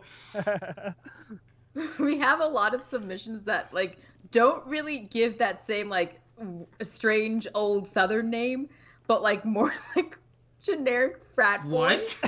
Chad Goodbid. Oh God. Zachary Chad. Goodbid. I think it's funny personally, but we have some Jace Grieve spelled with like 2 E's instead of an EA. Connor, Mr. Connor Goodbid. Wow. Which just makes it seem like a frat That's so kid. normal. Which is so normal. I think that is hilarious. I don't think it's bad. I think No, it's not funny. bad. Like I don't hate it. We have, what is so crazy, we have 2 unrelated people saying his name is Saul. Oh, that's definitely a Breaking Bad reference, right? It's definitely a Breaking Bad reference. Ah, okay. Better Call Saul is like a legendary lawyer. That's 100% inspired by Better Call Saul. Blitzen Doggo, a very notable young nightmare, says Johnny B. Goodbid, which I don't think that is Goodbid's name, but I do think it should be Goodbid's name. That's fucking That's great. a good one. That is hilarious. I feel like if technology existed and Goodbid had a website and you were like, the About Me page for this fake personality would be like, his full name's Johnny B. Goodbid. That would be so he just good. goes by Goodbid. And it's not actually his name, it's just the name that he named himself. Yeah. That's the other alias. That's the full The other alias. One of our young nightmares, Lizzie, says, a part of me wants to say Milburn Pennybags, aka the actual name of the Monopoly man, but my guess is Wait, Oh. what? it's going to be anything. It's going to be Michael D. Bidness. Pause everything. The Monopoly man's name is Milburn Milburn Pennybags? Pennybags. That's the most capitalist name I've ever Wow. heard, and I don't know what I expected. I mean, I wasn't expecting that. Right. Brian Cook, I think this one is a really good contender for actually being Goodbid's name. Lester Goodman. That is a good That's contender. a really good contender. That is a good Were contender. He's got the right Were any idea. of these close? I think the last one was the closest. Nathan, am I allowed to know? Can you text it to me now? Yeah, I want to know. I want to lord it over all the other people who are here and don't get to know. I can. I mean, yeah, I get to know. I don't want to know. I'm the DM. I get to know. I won't say anything. I'm just gonna be throwing. Guys, out if you old come to my money. charity stream on Monday, if you Zachariah donate Goodbid. $500 to charity on my Monday stream, I'll tell you Goodbid. I will DM you Goodbid's name. I'm very curious. I'm awaiting this. There you go. There you go. I was right. What It's it is. Chad What Goodbid. Matt, you weren't supposed to say anything. All right, noted. I now know. Yeah. I now know Mr. Goodbid's real name, and my lips are zipped. It's kind of fitting that that's what it is with what ended up happening to Yeah. Goodbid. If picking up what I'm putting I am down, picking up what you're putting down. I am not But- picking up what you're all putting down. nobody else is picking up No. anything. So much shit has happened to Goodbid. I know. It doesn't narrow anything Yeah. down. And if anyone was curious for this week's Spotify question, which was posted on Wednesday, we've already got 10 responses, which I think is really cool. I didn't think of a good question, so I just said we want to hear your theories. Go wild. Oh, I didn't What actually. are your I'm very theories? curious now. I didn't know this was what we were asking. Yeah, I'm hyped. I'm Yeah, super curious. we want to know what you think is going on, what has been going on, or what will go on. I'm gonna rate them 1 and out we of want 10. you to tell us Go. on Spotify. You can tell us here in the Twitch comments, but we're not gonna remember or see it. That's fair. I might see them, but I've got other things to do. So Oh yeah, we're kind of busy at the moment. If your cat's actually, better. you're all dead, so you're not that busy. Shut up, Matt. That's We're not fair. all dead. Are we? To your knowledge, I know. we might be. One of An us elder knows. god just looked at us and Well, that was the Spotify question, and you can support us on Anchor if you do so wish. Yes. I'll go ahead and put. I'll go or ahead and put Teespring to our. buy in memory of pictures Yeah. for all of us. I forgot what the bot is to put all the links in chat. Let me check that really quick. So if you want to get our merch, or it's just D&D links. Yeah. That probably should have been obvious in hindsight. And we are actively working on a Patreon. And just if you guys were no, it's not. curious, That's dumb. we did record an after show for the previous episode, episode 10. Everyone seemed to love so much. And will we do one for this episode? We don't know. It'll probably You just be don't know. talking about Andor, apparently. Maybe. If you want to hear our thoughts on Nah. Andor, you gotta subscribe to our Patreon that exists soon. Coming. This is soon. about time travel. We'll You're say gonna it's a have to bit. subscribe to our Patreon in the nebulous future. Also, my link is broken, but all the links have been put in individually by Amy, who is much better at Twitch than I am. But yeah, are we ready to get back to the very fun rest of the session, where everyone is just dead and we're going to be sitting here for the next 2 hours? Yeah, I like it. So we all made secondary characters. Yeah. Just in case. I wouldn't put Snap it past to the you. characters Look, from the I feel like breakpoint if that me anyone and has a SG second, made. if anyone has a secondary character, I feel like it's Nathan. But regardless, you don't need him. You're not dead. You're still playing. In the Maybe you're in the traditional sense. afterlife. Who knows? But you're still playing. Journey doesn't end here. So, it was SG and then Glib and then Goodbid, correct? It was the order that Yeah. happened. Okay, that'll be an interesting one to do. So SG, after you say this thing to the eldritch creature in front of you, and then all of a sudden you are somewhere else. And interestingly, that somewhere else is Rift Reach. I want you to roll a perception check when you arrive here. Oh, I don't have a good feeling about this. I was right. 7. 7? Okay, well, you know what? The thing that you saw the most obvious. That thing. is also a 7. What are you're not rolling yet. Calm down, Glib. Am I not? No, this I is thought we SG were all first. rolling. We're going in Am I order. rolling? Oh, okay, great. SG, you're looking around. You're just on like a random street in Rift Reach. There are people walking around. Everything seems normal. The sky is the correct color, and the central tower is back. Can I grab the nearest person and be like, "Excuse me, do you know where I can find Minerva?"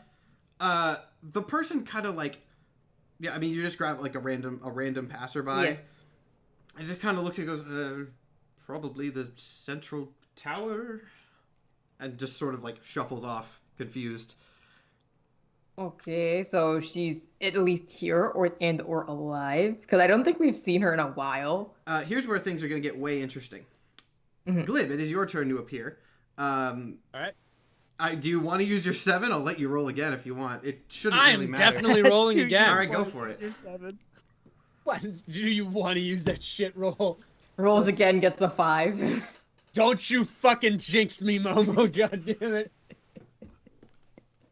This is why you don't say anything. This is why you don't say anything before I roll. Did you get a 5 That's for a real? 6! I rolled a 5! Okay, How? so that? here's the fun thing about that. Glib, you also appear in Rift Reach.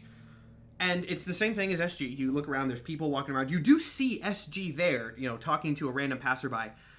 But you quickly notice something is, like, very off with this. Are we talking Polnaros off, or are we talking... But as you look around, it's like, this is a very strange description, but it's almost as if, like, everything in Rift Reach is slightly smaller than you remember. And as you think about it for a second, you realize it's less that things are smaller and more that you are taller as you look down to see your human form restored.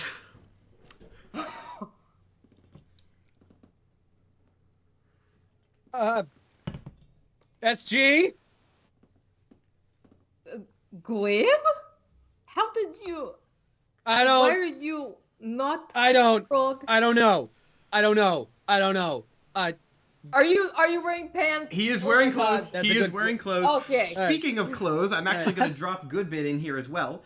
Same process. You don't even really need to roll a perception check. I was more doing that to scare you. You see Rift Reach. It's the same. Interestingly, though, you see SG. You see Human Glib. You notice your suit is no longer white. And also, SG, I didn't say this, but your, like, pearlescent wealth god glow also gone. I don't think we're gods anymore. I think we've been stripped of our godhood. But Looking around, I go... Guys, are we dead? I don't think we're dead.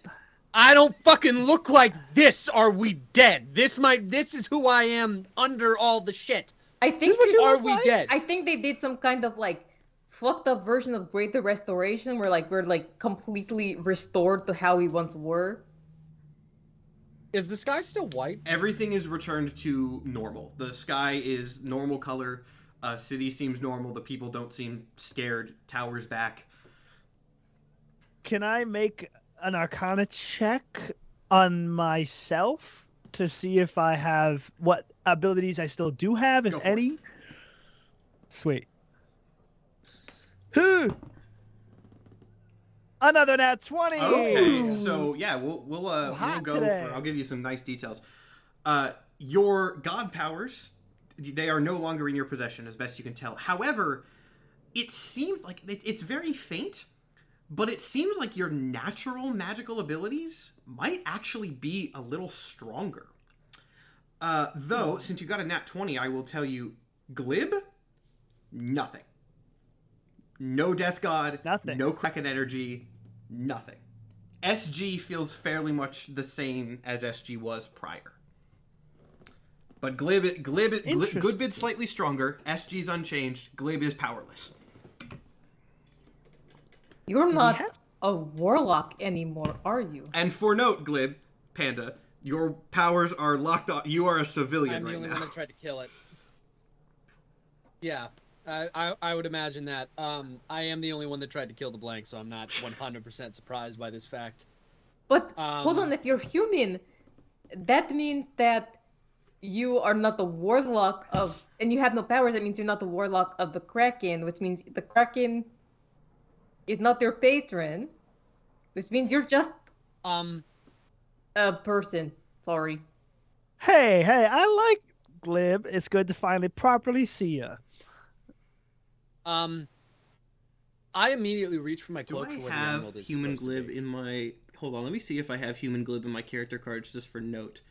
I don't think I made one. Well, no, I have human glib in I I have threw a human one glib together, and I character don't card. know where this is. This just that's just normal glib. That's way off center too.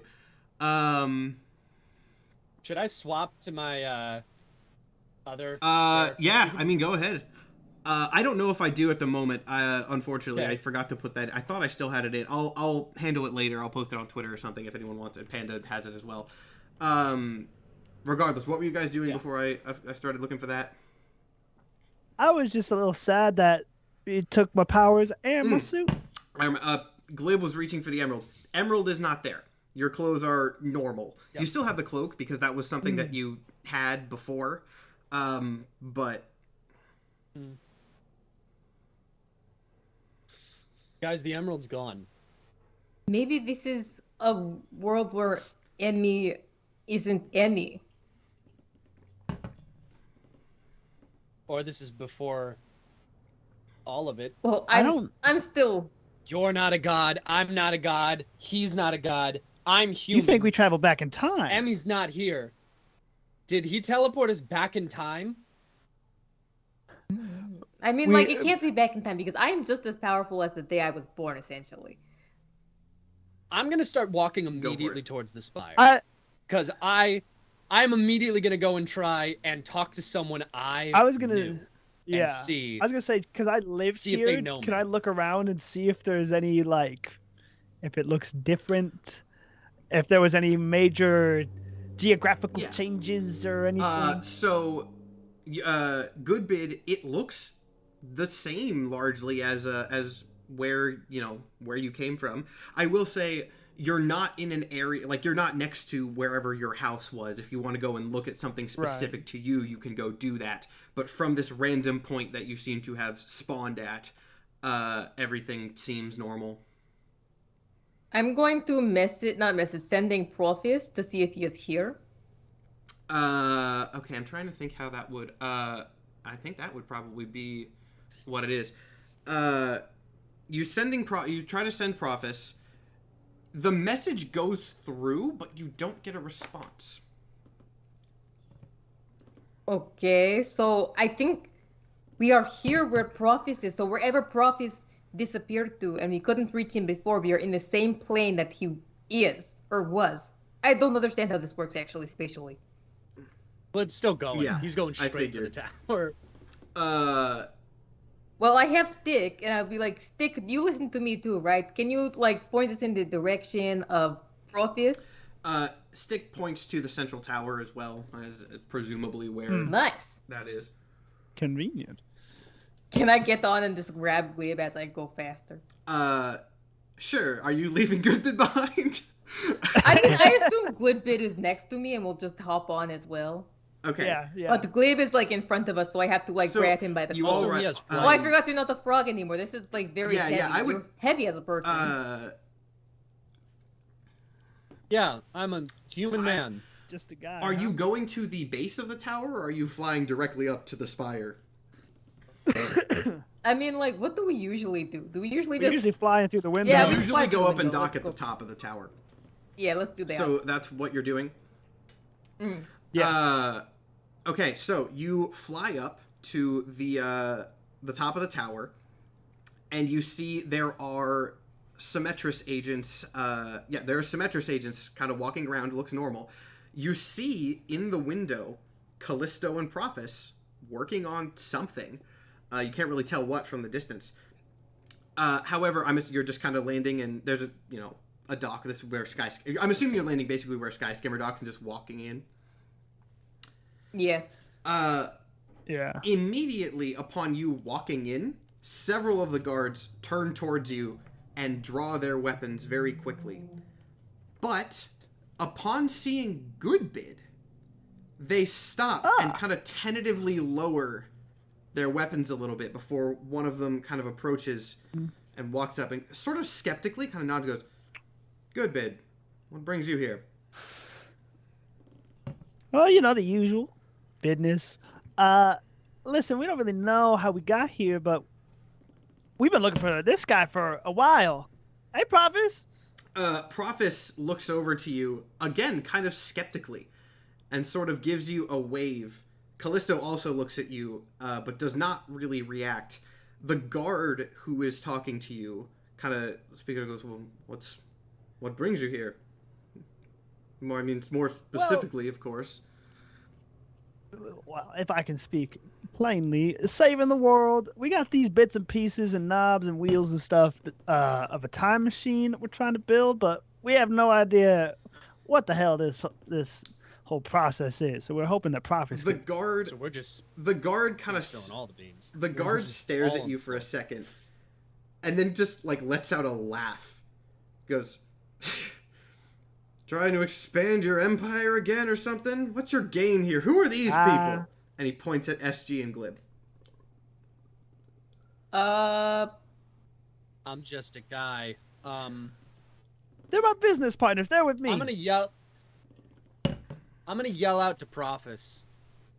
Yell at Prophis. Hey! Who's she? And point at SG. I know they're not gonna know who. Prophis and this was specifically at Prophis. Callisto ignores you entirely. At Prophis, then. Yes. Prophis kind of looks over at you, still just befuddled. Kind of looks over at you, looks at SG, looks at Goodbid, and then back at you, and just kind of goes, and then gets back to whatever they're working on.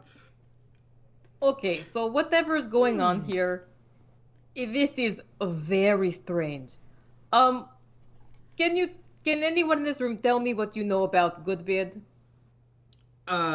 All the guards, again, Callisto and Prophis seem to be wrapped up in whatever they're doing. Confused, like they keep kind of glancing at you, but not enough to where they're actually coming over. The guards all sort of look around nervously before the lead guard speaks up and goes, I'm assuming you know, given you came here with him. Can you just answer the question, please? The guard looks at you, Goodbid, as if kind of like waiting for permission, in a sense. Goodbid used to this in his business life. Goes, go ahead. Goes, I mean, he's one of the most powerful men in the city. His business empire's on par with all this. What doesn't he do, really? I like this place. You know? I don't know what happened to us, but I could stick around for a while. Okay, does anyone remember anything about the blanks, about things disappearing, about the massive Kraken dead thing in the sky coming down on us? No, nothing. Everyone stares at you. Can I see? Baffled by what you just said. No. Is Doc in there? Oh. Okay, so Doc's not there. It's just Jared and Planaros. There are Symmetrice. God, I'd say we're in the past, but god damn it, they know who Goodbid is, and that doesn't fucking make sense. Did we go to the future? No, we couldn't go to the future. They would know who we were. This is just an alternate reality where Goodbid is like a business mogul and not one of our fighters. How many guards are around? Can I want to do a weird thing. To answer thing. Goodbid's question, in the room, a lot. Like, this is the main chamber that you're in. Around you specifically, I'm going to say 5, including the one who seems to be slightly more in charge. But again, in the room at large, this is the same place you've been going. It's the headquarters. There's a lot of people running around. Right. Glib is going to look down his shirt because he's looking for scars. He wants to see if the scars are lucky, meaning that this is still interesting. Him. So he looks down at his chest looking for the scars he had when he was human. Completely fine. Nothing? Not a thing. Ooh, this is so juicy. This is definitely not our world, and this is definitely not my body. So, do you think we're possessing the versions of us that exist in this world? I would assume as much, because this isn't even what I looked like when I was human. If that is the case, can I do something weird. What you thinking? I want to do detect thoughts on myself to see if I am possessing the body of the me that is from this plane. I want to go deep enough into myself that I can talk to them. I get what you're thinking. That does not work. Your thoughts. I like where your head's at, but your thoughts seem to be your own. I sort of announce to the room. I'm like, gentlemen, if you wouldn't mind giving me and my party here a moment with Prophet and Callisto to speak privately, it'd be much appreciated. Just for a moment, we'll be just fine. The guard captain kind of like raises up a little bit, seeming genuinely concerned, not at you, but well, let him talk. He kind of goes, if it's that urgent, is it something we need to mobilize on? Is there a threat I'm not aware of? Oh, no, of course not. No imminent threats, of course, but just need to have a moment. The guard, again, seems kind of skeptical, but gestures to his people to move out of your way. Excellent. Oh, someone did bring up a good point. Do I still have my demon armor? I'm gonna say yes, actually. Okay, awesome. Everything's coming up SG. This kind of seems like a nice place to be. I don't know. Like, I guess kind of the blanks did us a favor. This seems to be a nice world that's not going to shit. So did the guards completely clear out, or are they just, like, standing by? They are going about their own business. You are far, like, they did not abandon the room entirely. I mean, you can ask them to if you want, but they are not watching over you. And are Prophet and Callisto like around a table? Yeah, or they're at a table working working on something, as they usually are when you see them. Though you can't again, you can't tell what it is specifically. Yeah, I'll walk up to their table and be like, "Gentlemen, good to see you. There seem to be some weird happenings going on right now." Callisto looks up at you and just kind of like gives a grunt of acknowledgement before looking back down. Prophis turns to you, very like sort of cordial, very polite, and goes, "What seems to be the trouble?" I need y'all to bear with me here. I'm gonna, I got a lot of crazy ideas in this old head of mine, but I really think there's something strange happening. Can I lean in between Goodbid's speech and go, does the name Polnaros mean anything to you?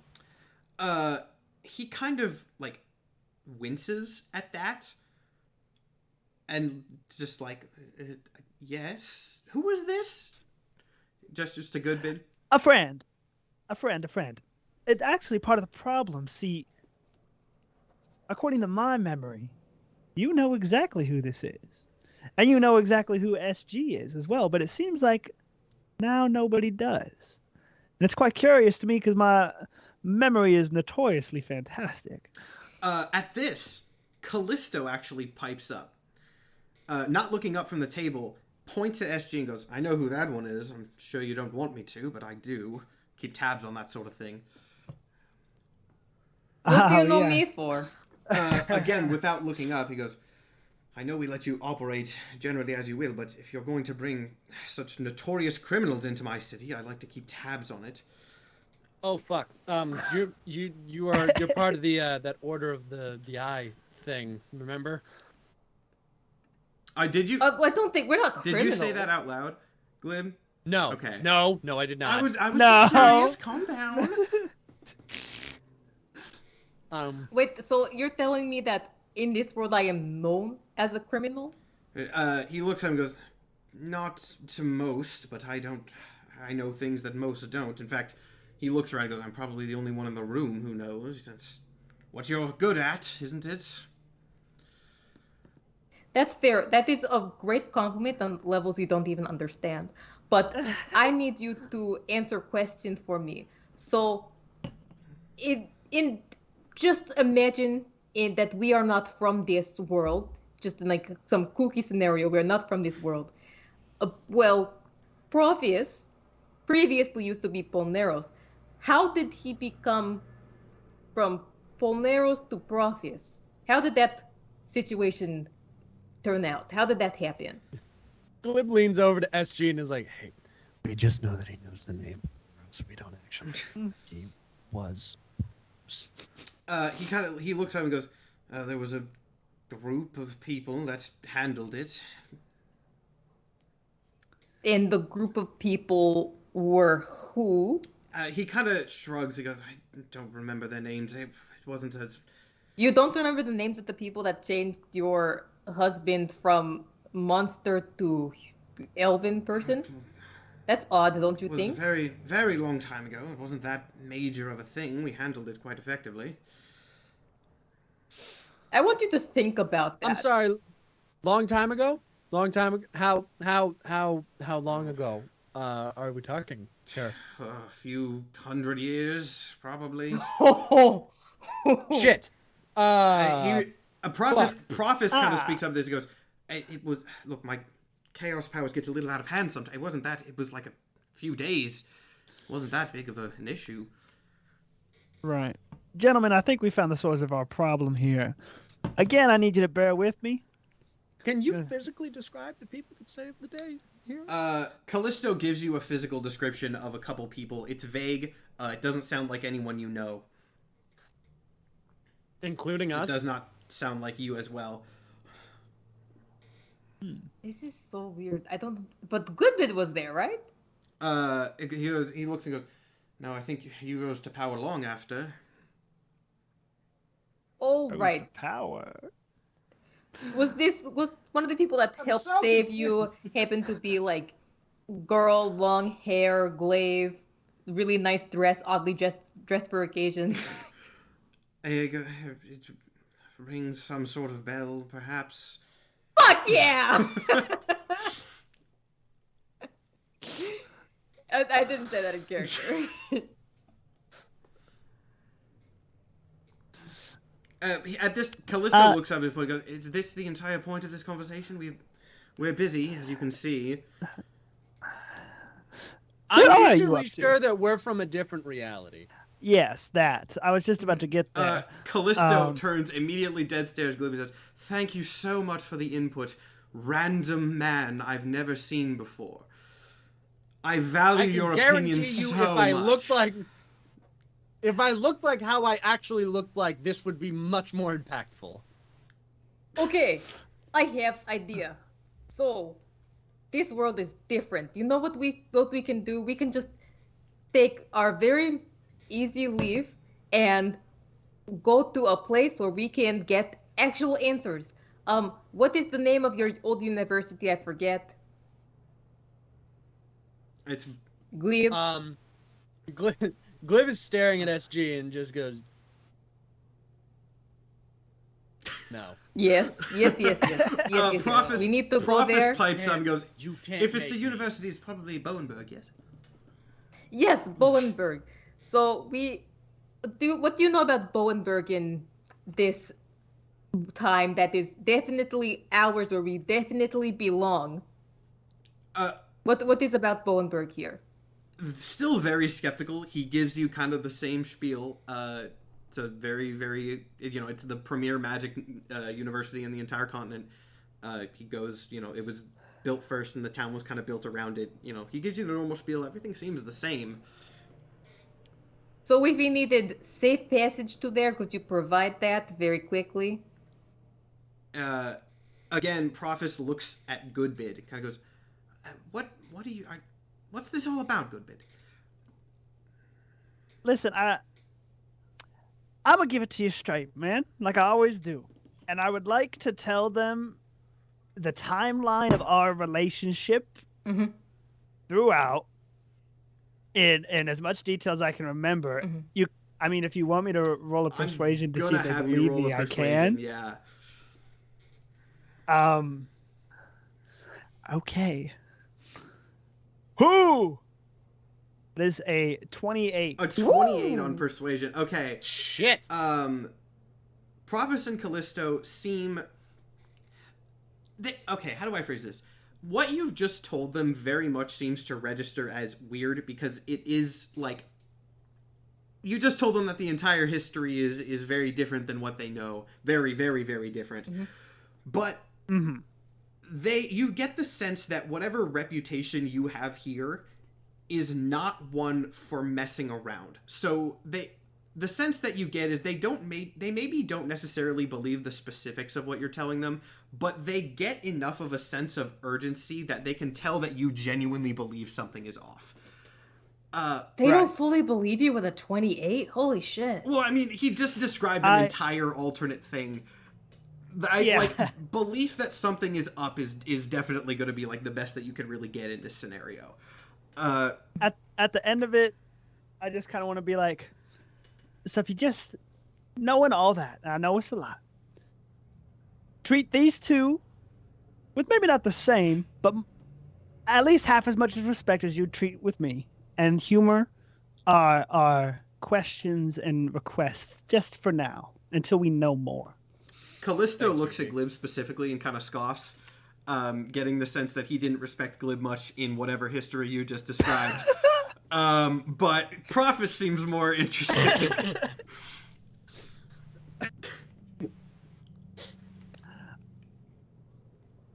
So I turn back to SJ and Glib and be like, so what do we want to do about this? Like, all I'm saying is that if it's hundreds of years after we saved, like, Prophis, that means that it's a good chance that even if the weird centaur man that was at Glib's University was alive back then, definitely dead by now. And definitely I would like to ask you a very, very simple question, SG. Yes. Is Goodbit immortal?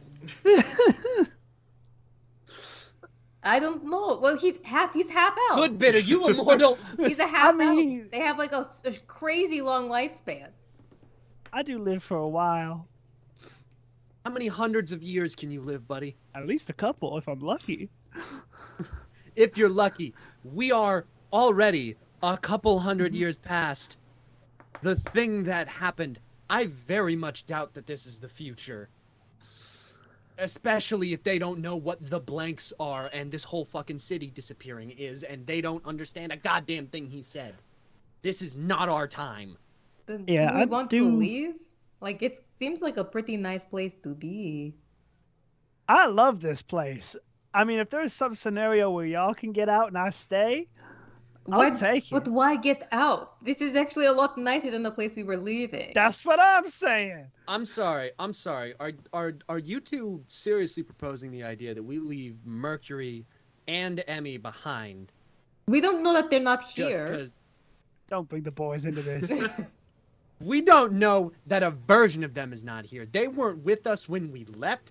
They're not here with us now. And they sure as shit aren't going to remember either of you fuckers. So are you seriously looking me in the face and telling me to abandon the only two people that actually tried to help us? Well, they could be here. That's not our Prophis, and that's not our fucking Callisto. Glib, I cannot believe you're a moral high ground to me right now. But damn it, you're right. It is just so nice here. And you are without trauma. You could actually get your degree in whatever you were studying at university. No. I am without scars. I have everything up here. I have all of the trauma. I just don't have any of the physical showings of it. Don't you dare tell me I don't carry that with me every fucking day. I never said you didn't. I could just say you could move on. You can't do that where we're from, but you have a chance to do it here.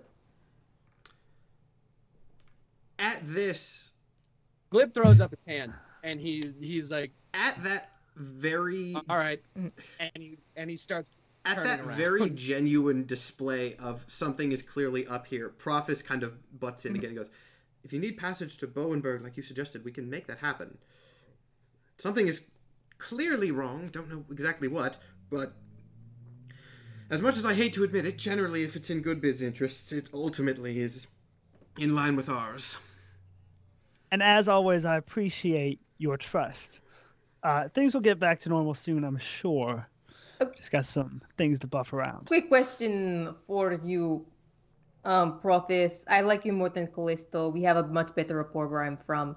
What do you think of Order of the Eye? Is that like a problem here?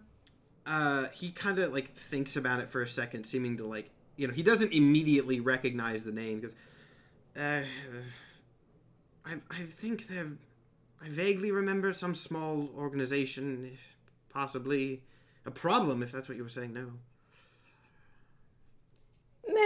I'm thinking if there's anything, if there's alternate reality, Doc is probably teacher in some institution, and the best institution is obviously Bowenburg. He speaks up again and goes, "Is this order? What do you think of them in your universe? If that's really where you're from?" I mean, they're like a team of psychics essentially, and like kind of working with time travel, interdimensional travel. Are they a problem or? No, they're not the problem. They're a solution. He kind of nods. I'll keep an eye out for them. And then he sort of like laughs. He goes, "Huh, pun not intended." I forgot that one. So player to player, what the fuck are we doing? I literally have no idea what to do. You can go to Bowenburg if you want. How about we can maybe go. We can also try and find the order. If we find the order, Doc might be there. And if this whole world is basically the same, they're still probably... I can try sending Doc, and I just say, Doc, it's SG. I need your help. You don't get a response. Did it go through? No.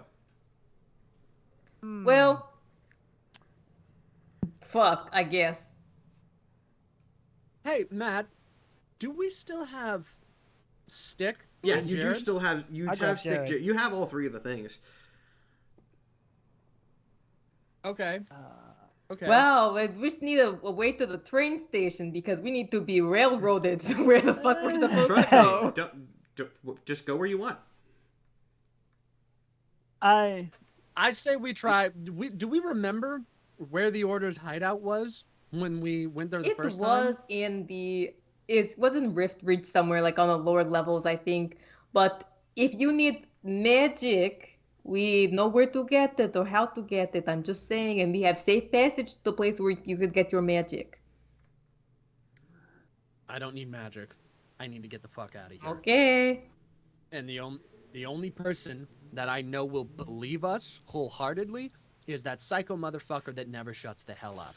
And if there is a potential that he is in this goddamn then we need to find him. I mean, we don't know that he is. We don't even know where here is. Here could be simulation. Here could be literally inside the blank in an alternate universe where they really like good bits for some reason. For some reason? Come on. I'm standing right here. Oh my gosh. For whatever reason, in this universe, I am a super well-known criminal to only like a handful of people, which I would prefer that to be kind of lower amount of people, but you can't always get what you want. Let me point, Callisto specifically said he was like the only one because he's the super wizard that knows it. From the way he said, like, you are like mega super spy, it seems. Like, Callisto knows because it's Callisto's job. Like, Callisto knows because he is the super head of the magic FBI, and he is the only one that knows, essentially. And let's keep it that way. I'm gonna try and pat down my body and see if I have anything from Bowenburg. Like, if I have anything that indicates that this glib went to that college. Yeah, you find stuff like, I don't know necessarily what it would be, but let's say, like, you find something that indicates that you are presumably an active student there. Actually. Oh. Okay. Do I have a class schedule or anything? If you want me to come up with, again, I don't know what that necessarily would be. Do you have that class? I will say, no, but from the schedule details and what you can see on it, it seems that you are in a later or higher year of the course. So you don't know if you've had it in the past or not, but it is not on your schedule now. Wait, Panda, were you originally a wizard? I was training to Oh, be a okay. wizard. So like you should be like a Yeah, level. I don't you know have what your level old character wizard sheet is. back up. I'm assuming. Use that. Use that. But he wouldn't be a level. Okay, like can I what level upgrade? would he be at this point? Can I go quiet for a little while I No. upgrade to level 14? No, on you can't. Glib the Human. Okay, Glib the Human is level 3. Oh and fuck. is still a student. He's not even a level 4. Very low. No, I am a little baby. I am Soft a little little child squishy baby. child. Oh my gosh! Now we're in charge of Um, another kid, and we lost one child, and now we gained another one. That's I'm like 19, I'm like 19 to 22. I was still, and I'm in a higher year. I'm still an adult. It's just Baby when it comes to power squishy. level. I'm a guy. I'm just a dude. if I fucked up, I went to would school. literally one-shot kill you. Yeah, I am just a fucking guy. Well, I'm that's how just we a get out of dude. here. We just have to like Kill Glib. duke it out. Not kill Glib. It's but, a battle royale that they sent you to. Anyway, what are you guys doing? I think going anywhere at all is better than going nowhere. So we might as well start somewhere. I'm gonna grab stick, and I'm gonna say, stick, point to dot. Okay, yeah, the stick does like kind of whip around and point somewhere. All right. All right. If we find, I say we follow that. I would like to eventually stop. Maybe on the way, can we stop somewhere that has like cool magic items? I just want to get my hand on some cool stuff. Yeah, you can stop at a shop while you're on the way. You can take the wealth god out of the changeling, but you can't take the changeling out of the wealth god. Hey. So are you just going to like the nearest high-end magic store? Yes, I guess am. is this just SG or is everybody going? I mean, like I'm getting off of stick and just going in and being like, yes, hello, can you show me your magic items, please? Just you? Yes, please. I want to pull Goodbid to the side and be like, hey, sounds like you have a lot of influence. Yeah. Here. Could you have them give us like all of their health potions? Because I am a soft, squishy human with a very long history of the worst luck on this plane of existence. Actually, you actually are not unlucky Yeah, here. You seem to be quite presumably lucky you're here. good here. Physically maybe not, but that's not me anymore. This is Glib. As this conversation is happening, we'll do SG. The person at the counter. Just what did you say? Just show me your magic items. Like, point me in the direction of your magic items. I would like to browse, please. I mean, there's stuff in the store. It's behind it's in glass display cases and stuff because you said you wanted to go somewhere high end, but like it's there. You went to a specific store for it. I presumed it's not a department store.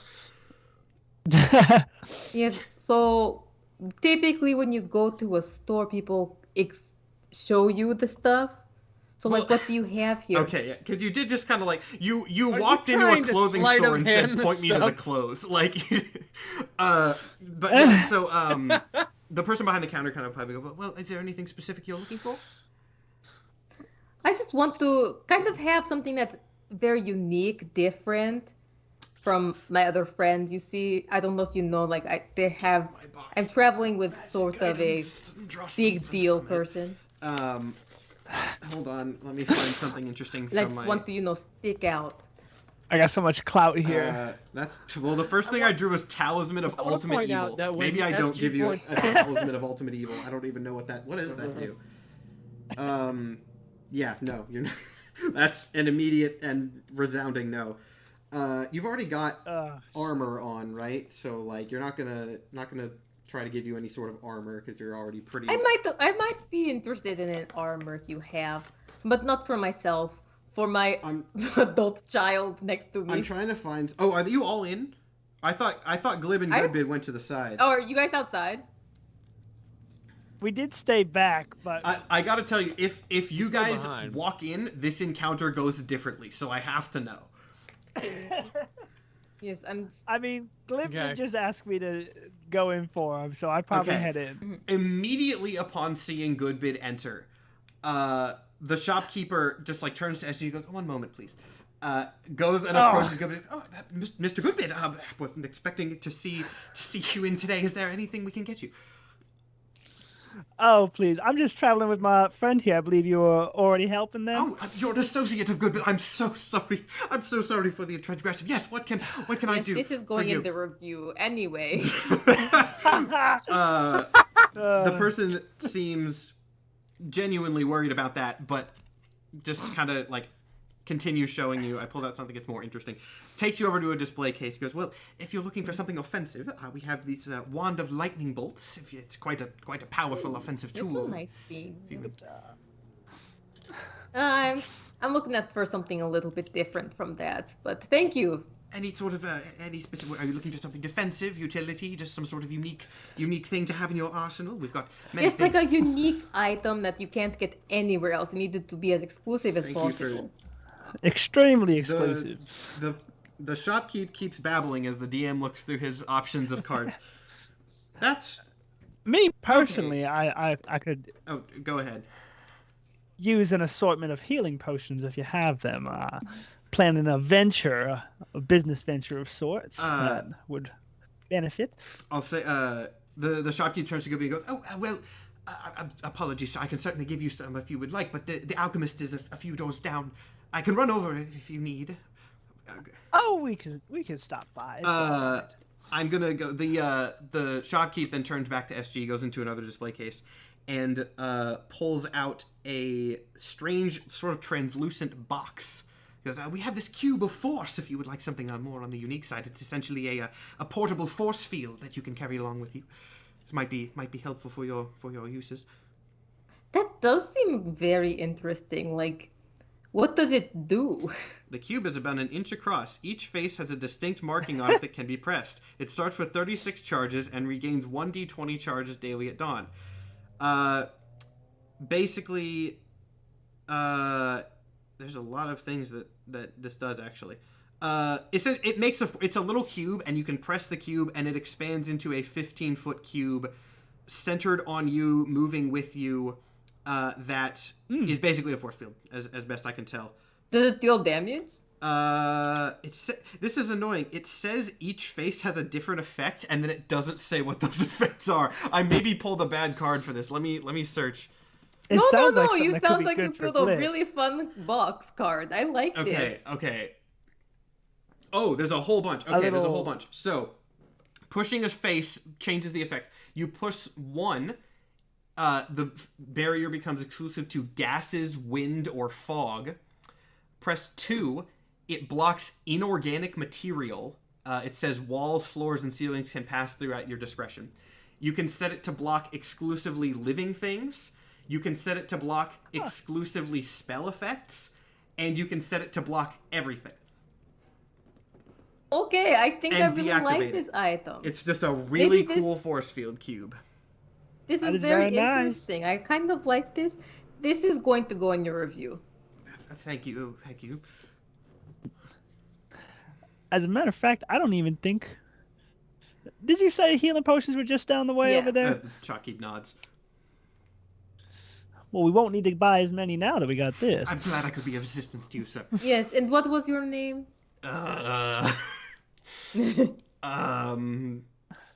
Charles. SG, this is Charles. Charles. I never forget a name. Charles Always doing good seems very honored that you recognize him. Of course. Well, it's as always. Do we pay or? Upon saying "do we pay," Charles actually laughs, genuinely seeming to think you're joking. Of course. Pleasure doing business. Do come again whenever you need, sir. We're always thankful for your services.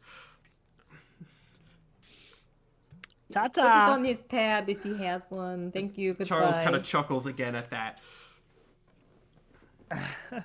Could we have think I gotten might have more owned stuff that out store. of Charles? Should we go I back? feel like that might have been my store.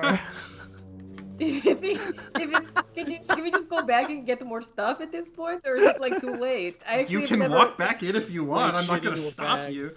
No, we can't go back in. It's Yes, embarrassing. I don't think we can go back in. Like, it's never gone that well before. I'm actually very surprised.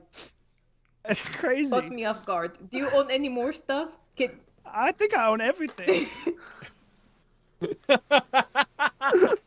gonna walk into a store that Goodbid doesn't have any Wait, rep in, do you and think you're gonna be this- like, fuck are you? You're gonna try and Do you steal think it in with a this knife. reality he became the god of wealth? I'm gonna say you can roll insight on just sort of general Goodbid vibes as to like how everyone has reacted to Goodbid so far. Yeah.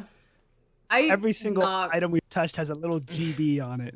I don't think I've rolled literally over a single digit. That's a 9 plus 3, 12.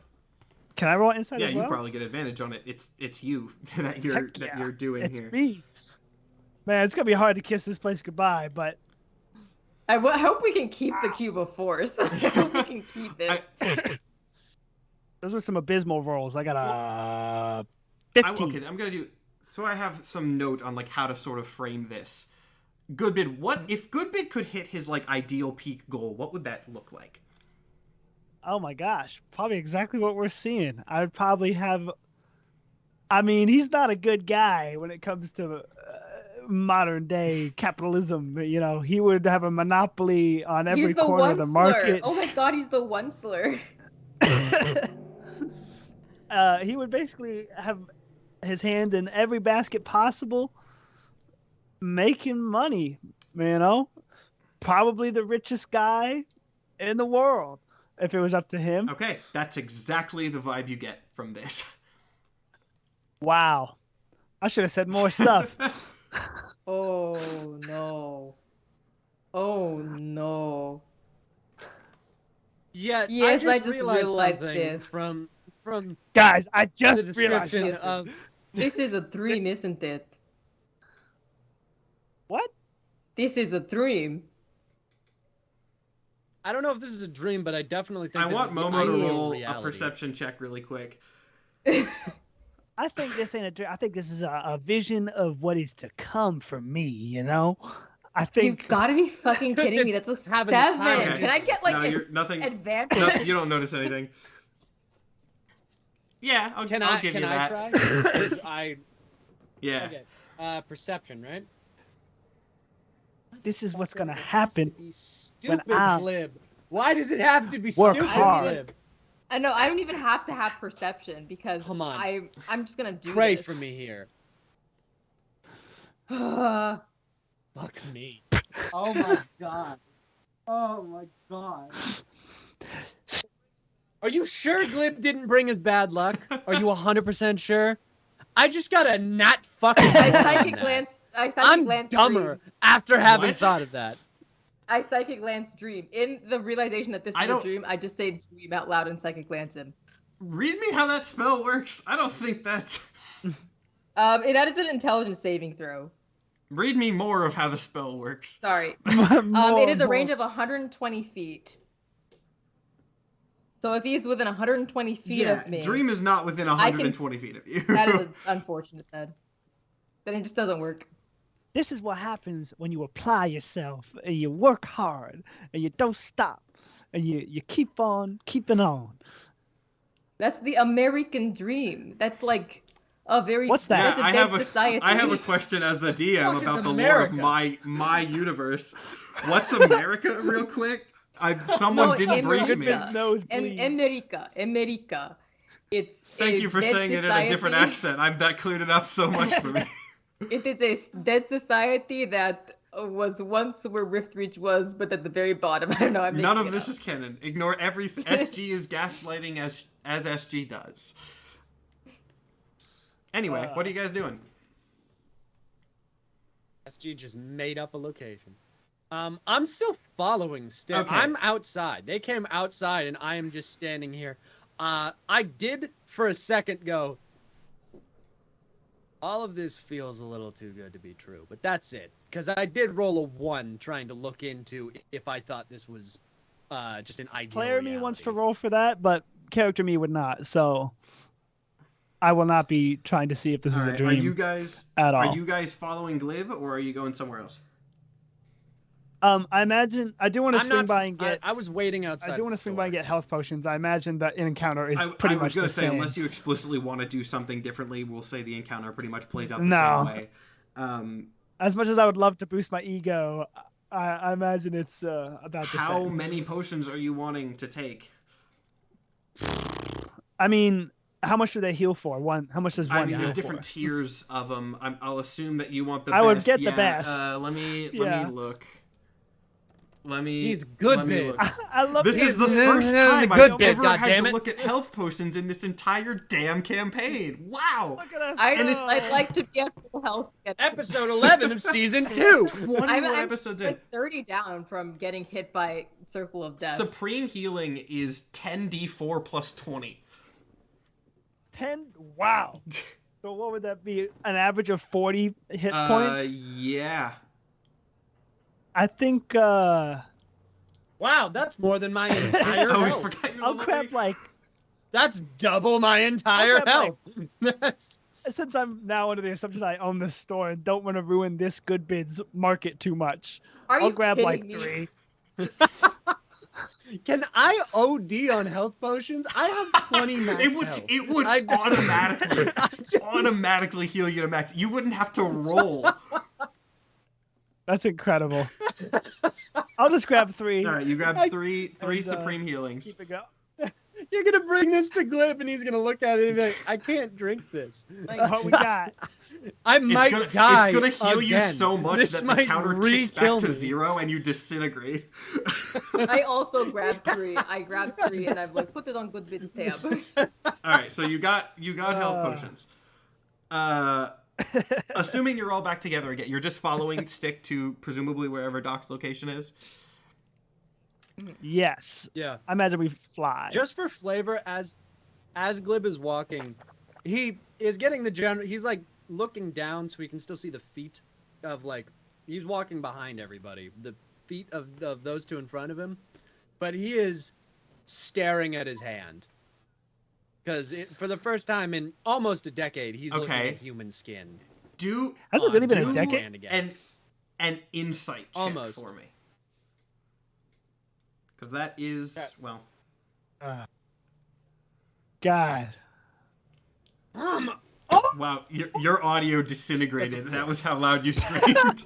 Okay, yeah, nothing.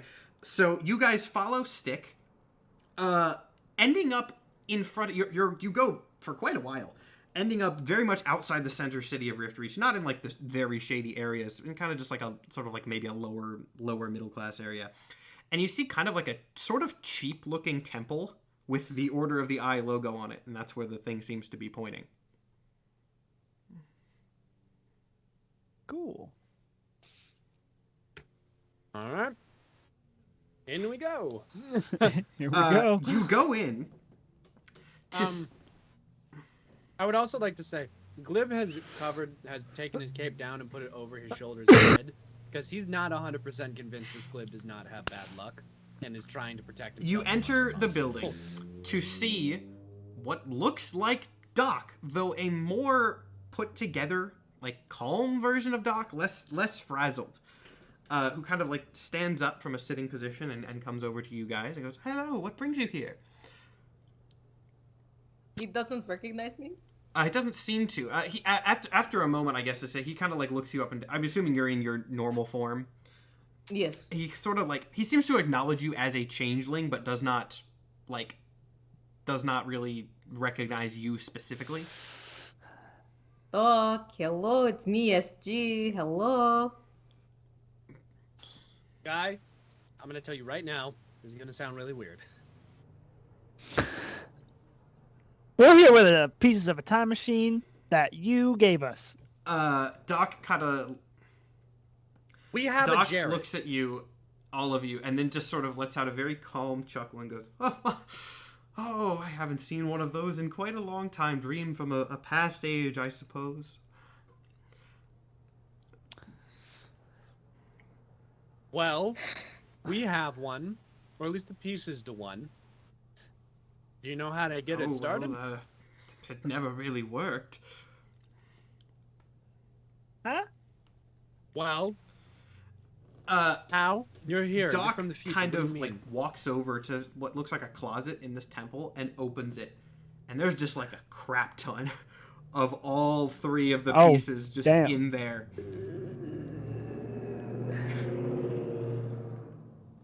All right. Okay. If this whole situation, like your whole existence was fake and it was a dream, how would we summon the gods of dreams to us? Doc looks bewildered at this point. He goes, I'm not really certain. I've put all that behind me. I try to, No, you come haven't. to You be at have not. peace with the world around me. I used to be I so don't think scattered, that's and I've true, because collected you are- myself. I don't think that is true because you are Doc, and the Doc I know is frazzled, half-brained, like person that knows everything but nothing at the same time. Don't we? So I need you to tap Doc into kind that. of jumps in at that and goes, "Oh, such a philosophical statement. Who was it that said, the only thing I know is that I know nothing." I hate it here. If I wasn't sure my hand wasn't gonna break, I'd punch you in the Violence face. solves nothing, young one. I hope you learn that someday. Fuck it. And I hit him in Yeah. the face. The second violence stuff is Bam. nothing is I said. like this He's- guy. Yeah, I mean, roll for damage. That's just an unarmed strike. That's like a D4. On me Why or on him? you? Yeah. Because I punched him with a bare hand, and I am a If you want to roll a student who has D4 never damage on fought. yourself, go for it. If you want to I possibly, have if you want to maybe take 0 out scars. 20% of your health, go for it. I wasn't gonna make you. Please roll a 1. The D4, right? Please roll a 1. My God. Okay, Plus your damage strength. on Doc. That's a 4. Yeah. Plus my strength. So That's you a 5. deck new Doc in the nose with the hardest punch you can possibly throw. Actually, Doc kind of like He's Flip is having a bad fucking staggers day. backwards, looks stunned for a moment, and then just turns and goes, "Thank you for this moment of pain that has reminded me to live in the moment and centered me with myself." Oh my Oh god. man. Oh, this guy cracks. I'm gonna me up. roll. I'm gonna roll the pain on me. Thank God that's a 1. The pain on me is a 1. Sprained wrist. That is. Yeah, I just. I hate you with all realities, and I turn around and walk Every out. reality's bad. I miss my actual Doc. This Doc, you suck. And And yeah. and you just all walk out. All right. Can I? Hold on, Matt. I'm gonna do the same thing again because now my hand hurts. I'm gonna look down at my Insight knuckles. check Can it. I do Insight the check it for this. perception check thing again? Inside. All right. Hmm. Inside. Fuck No. me. That's a Nothing. 3. God damn it. Nothing. Fuck this stupid reality. I brought my bad This luck reality with me. Fuck. Rocks. I think I might try this physical dice nonsense because I have not rolled over a freaking 10 in this Hey, in the 2 physical hours. dice, they are winning. I've got 2 nat 20s on physical All dice. right, let's Go try ahead and this. do your rolls. I want to see. I am actively looking for a dream at this point. Okay. Like psychically. Are you kidding me? Ah, that's a 3. I mean, yeah, you're not psychically sensing dream directly. I'll give you I'll tell you this. If you are in a dream, which I will not confirm nor deny, Panda's on the right track doing established things to check it. You know? That's actually how you can tell if you look at your hand, try to be in pain. This works. Hey, Matt. Are my knuckles bruised? Do I have any blood, cuts, anything after hitting I him? will say very, very, very minor. Weaker than it should. Not even visible. You know what? No, not visible. Because I Staring sorry, at my... as the player knows, you can't read in a dream. But we've read signs to stores. You can't read in a dream? No, That's definitely not I true. think you I've can. done that. I don't think In you our can. reality. I can't read in dreams. I mean, I've reading read in isn't dreams. often something I would dream about, but I've read things in dreams, I don't think I've ever done like that. store Yeah. signs. Congratulations, I Yeah, guess. Tonight for you're gonna have a Google dream. being, I Chat, guess. chat. People. Someone in chat said I've read in dreams. regardless of whether you can or not, we'll determine this later. Okay, it says even though you may see a text in a dream, it's unlikely for it to actually be written in a language you know or even exist at all. So basically, like I definitely you're have. seeing text and your brain is being like, I am reading, but you're not actually physically reading. You know, well, here's what else. Okay, here's what I'm gonna say then. Here's what I'm gonna say. I did not know that as the DM, and therefore I could magic whatever this is. But I'll let you all do a free insight check on it, because that's valid. Okay. So sure. You could argue that because we're in the dream that we perceive it as reading. Basically, you perceive yourself as reading, but there's not actually text there. Your brain is saying, this is what you're reading. But there's nothing. So would there be any reason for us to insight check at that point? Because even if it is a dream, we would just I guess think it was we don't real even text. know if we're really This is not a mechanic that physically. I was anticipating, this specific thing. So I'm going to say if you want to insight check it, you can, and we'll just call that good. I ain't insight checking nothing. Yeah, I didn't this think is good. Great. I like where I'm at right now. I'm insight checking it. Glib is not looking at the signs. He's looking at his such a hand shame, because he's I think realizing I'm the that highest insight. he just punched with all of his strength and didn't injure Nat himself 20. Okay, Oh, fuck. My paradise. As SG looks around to start looking at you can tell none of this it's like AI generated text, you know, like when you try to put text into one of those stupid AI art things and every bit of text that you see is like that. You finally sort of realize. Okay. Can I have a equal realization when I turn around and go, this I'll doesn't say, make especially any now that sense? SG has confirmed this, you can, a good bit might take some convincing. I would just like to say, I'm pretty sure like 15 minutes ago I said this was all a dream. You did. Guys, I'm still on this alternate timeline theory. I think that's our best running theory currently. I just grabbed Goodbit's head and I'm just like, can you read Goodbit. what is written on this Can paper on you the wall? read? Can I? You can't, unfortunately. Listen, minor details. Look at the big picture. Good. I am going to, as a how tall is He's is like Goodbin? over 6 foot, like 6'2", 6'3". Okay, Glib is 5'8", so he is going to just reach out and fucking pull you down to him slightly. Now, first time that he's actually been able to reach your collar and pulls you down to him slightly. And is like, I will test out if my hand breaks again on your face if you don't come to this realization. But this doesn't make any goddamn sense. It's just me realizing SG is 5'5", so SG is now the smallest. The power dynamic. Goodman just sighs and goes, all right, fine. We're in a weird, spooky place. I get it. You know? I just wanted to experience it a little bit. But you're right. It's weird. We're not where we should be. Don't they say, like, the best way to, like, wake up from a dream is to, like, basically die in the dream or go to sleep in dream? It's one of those two. That can be arranged. I'll hold up my hands. Aren't we the equivalent of lucid dreaming now? I also heard when you die in a dream, you die in real life. So I don't know about all this. Yeah, like, can we just go to your massive house and take a nap and see if we wake up in real life? Yeah, I never dreamed in a dream before? I've dreamed in a dream before. I have definitely dreamed in a dream before. Player me has dreamed in a dream before. Dude, one time I learned when I was a kid how to wake myself up from nightmares, and I had this really distinct memory of having a nightmare when I was a kid, doing the method that would wake myself up, and falling out of the sky into another nightmare. And that moment might have defined some of my horror telling style. It was terrifying. Notice how Matt did not say how he woke up from a dream. He did not give his method. No. Secret method. Very smart. That's very smart. I will say, Matt, since we all know we're dreaming now, are we lucid dreaming? Does this count? For the podcast people, I'm shrugging. Glib is going to try to fly. Hops in the air and stays there.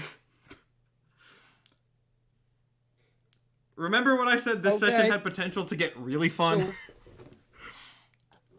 yeah. Wait, I thought you would... So we make the rules. I'm gonna swipe my hand, and I want the entirety of the order building to disappear. I mean, Describe it as you want it. Glib is going to turn in midair and just swipe his hand, and the entirety of the building turns to sand and drifts off into I'm the curious air. if Doc Now- is in the pile of sand or gone. Okay, figured. I Gone. figured. Doc is gone. Now hold on, wait, let me try something.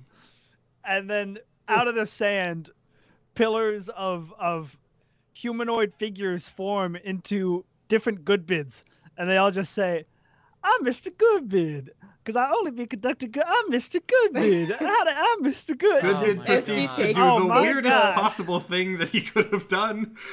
SG takes the amalgamations of Goodbeards, morphs them into one massive Pegasus, and it's just like, yes, I get to my flying horse like I've always wanted, and then mounts the Pegasus made of sand. Yeah. Goodbid looks at his hands and just watches them as like gold coins manifest into his hands and his pockets, and he goes, "Money ain't shit unless you earn it. This is worthless to me. We gotta get out of here." Does this mean we don't get to keep the magic items when we wake up, or do they get to manifest when we wake up? I don't think we need magic items because we can. And Goodbid grows 50 feet in size and fucking turns pink. We can do whatever we want. Shrinks back down. But this just goes to show what happens the longer we are here.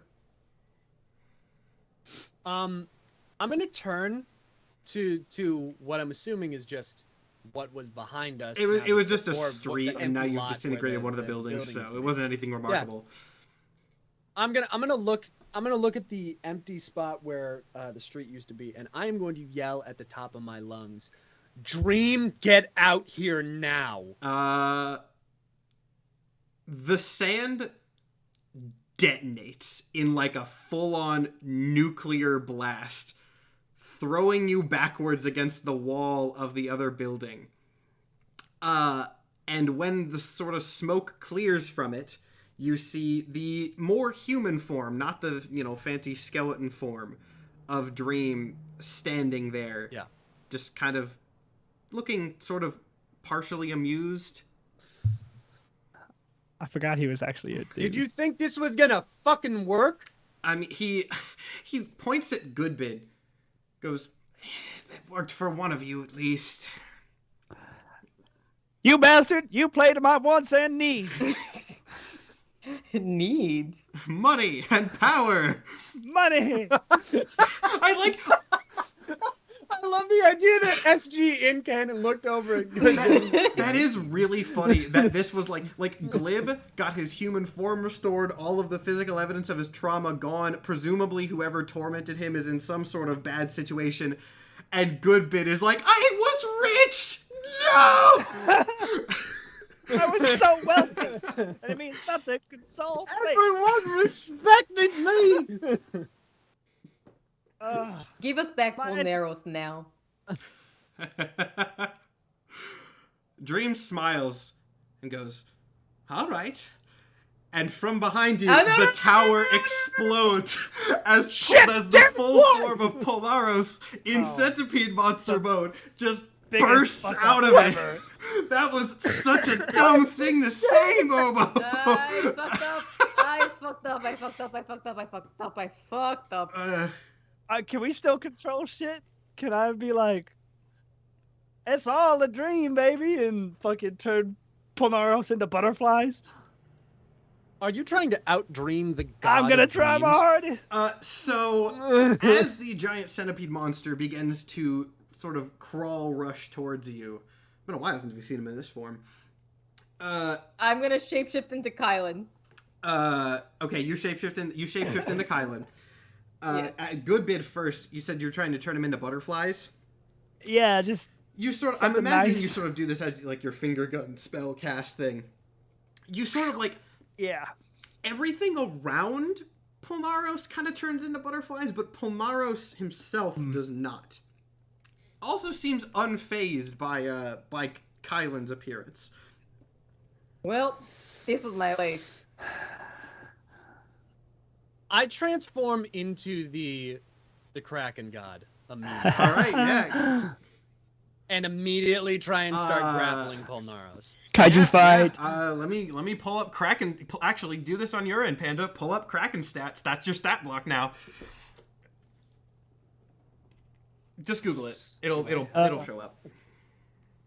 Oh, okay, gotcha. I told you this session is the one that gets. We did trauma. Now we're doing. You can turn into a Kraken if you want this episode. Holy shit.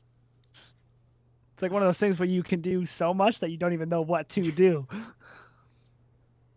All right, I got it. And if you're trying to grapple, then that's a strength check with your Kraken stats. Plus, Krakens might have some sort of special thing for that. I'm not sure. So look.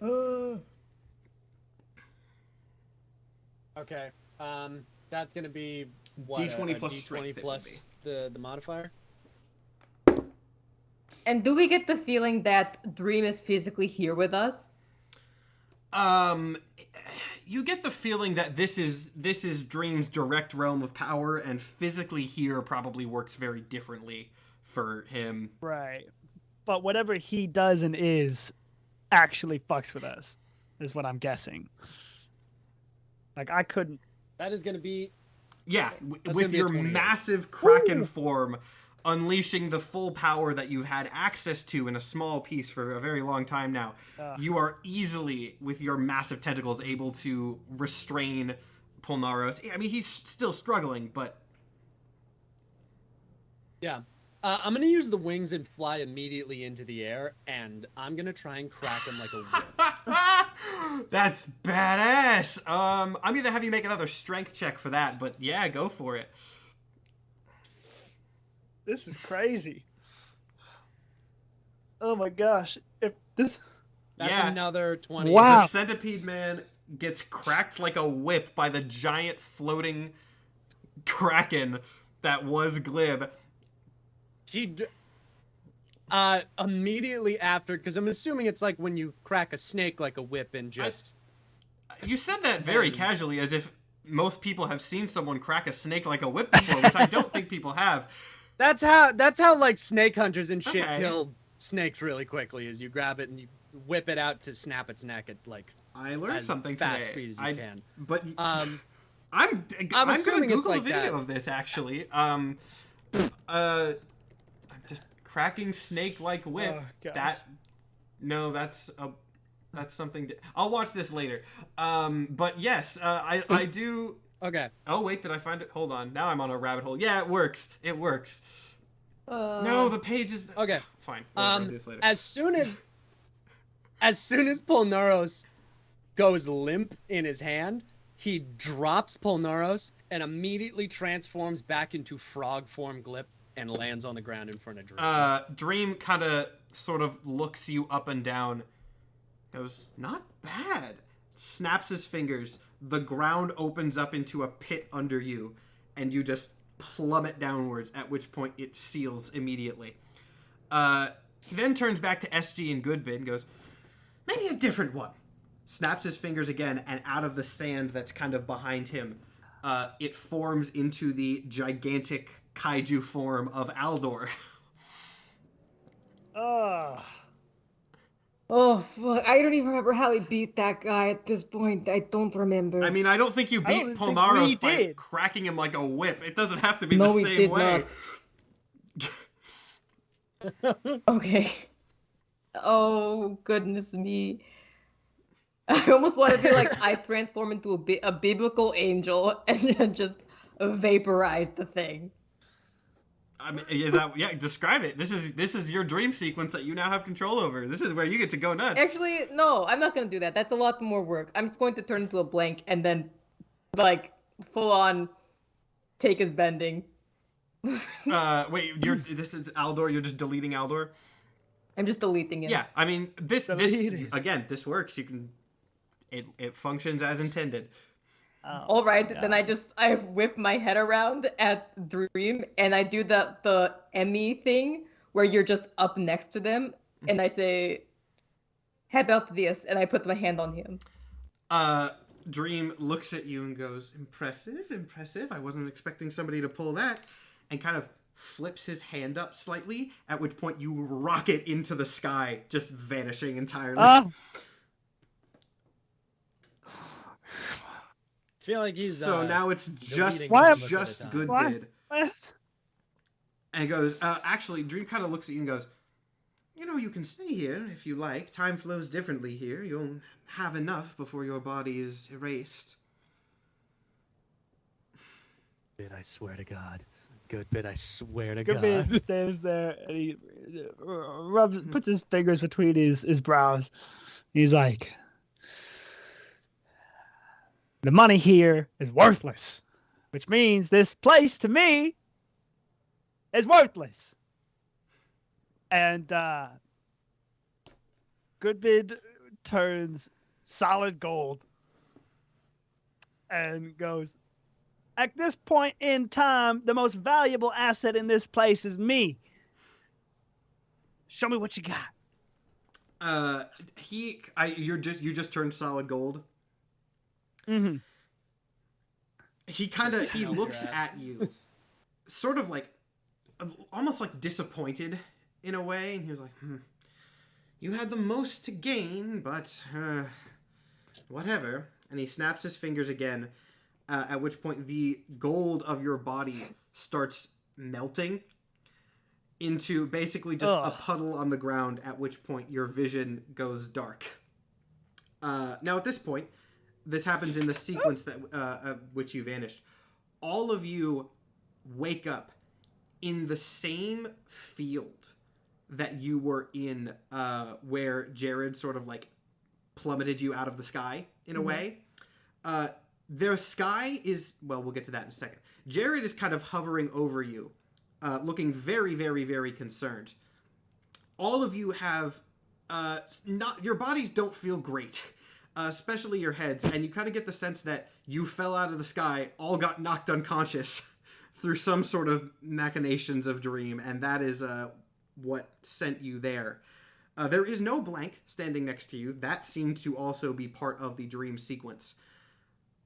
The sky is also no longer pure white. It is probably something a little bit more concerning, though, as it is mostly white, with slowly widening black cracks spreading across it. And if you look carefully, you can see these little flecks of gray just shooting around it in all directions.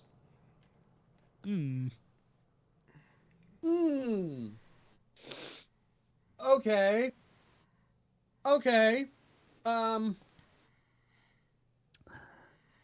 We need to we still need to get Sky Skimmer. I mean, waking up, first of all, there's a moment of disappointment where Glib touches his chest and realizes that it's what it was. Goodbid is not even upset, but he sits up, he's like, damn. Well, on the bright side, we did get in a short rest, long rest. I'm going to say long rest. I'll give you a long rest, sure. Wow, so kind. I'm going to look at Jared and go, listen, man,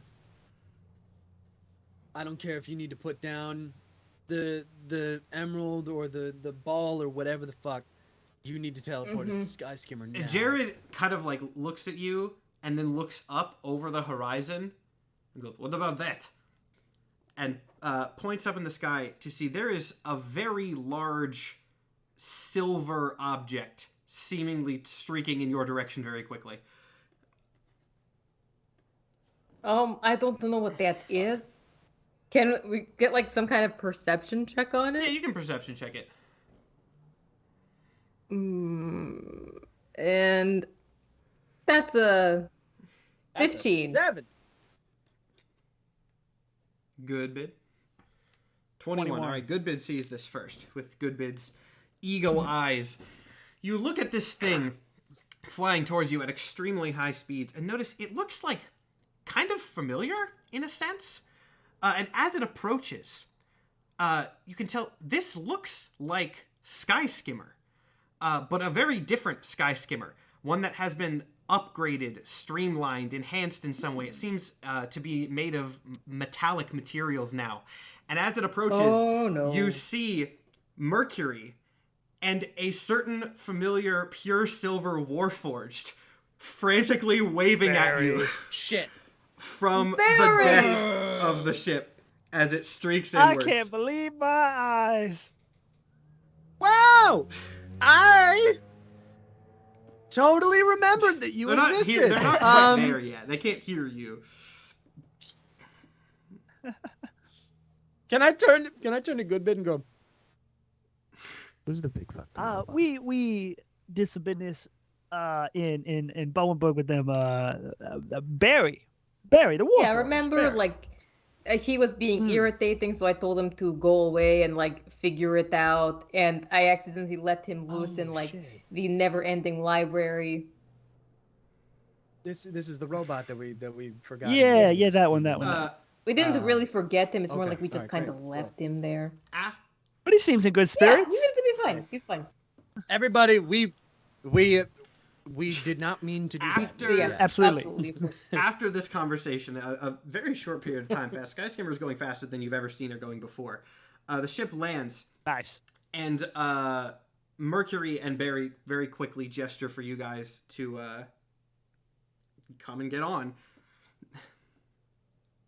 Grab stick, immediately float up. Before you can say anything to Barry or Mercury, Doc rushes out of the captain's quarters and goes, "Oh, thank goodness you're all right. I was so worried about it." And just wraps Glib in a hug unwillingly and goes, "I'm so glad you're okay. I'm sure you were worried about me as well, but don't worry, I managed to escape." I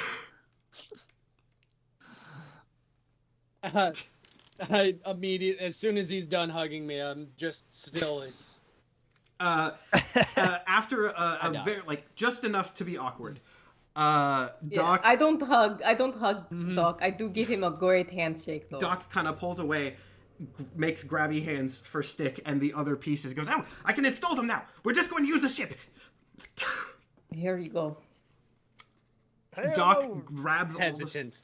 Doc grabs all the stuff, and without saying another word, quickly rushes back into the lower decks. At which, like, go with him. You're going, okay, I was good at Mercury and Barry are going to say something at this point, but are you just bailing and going with Doc? Okay.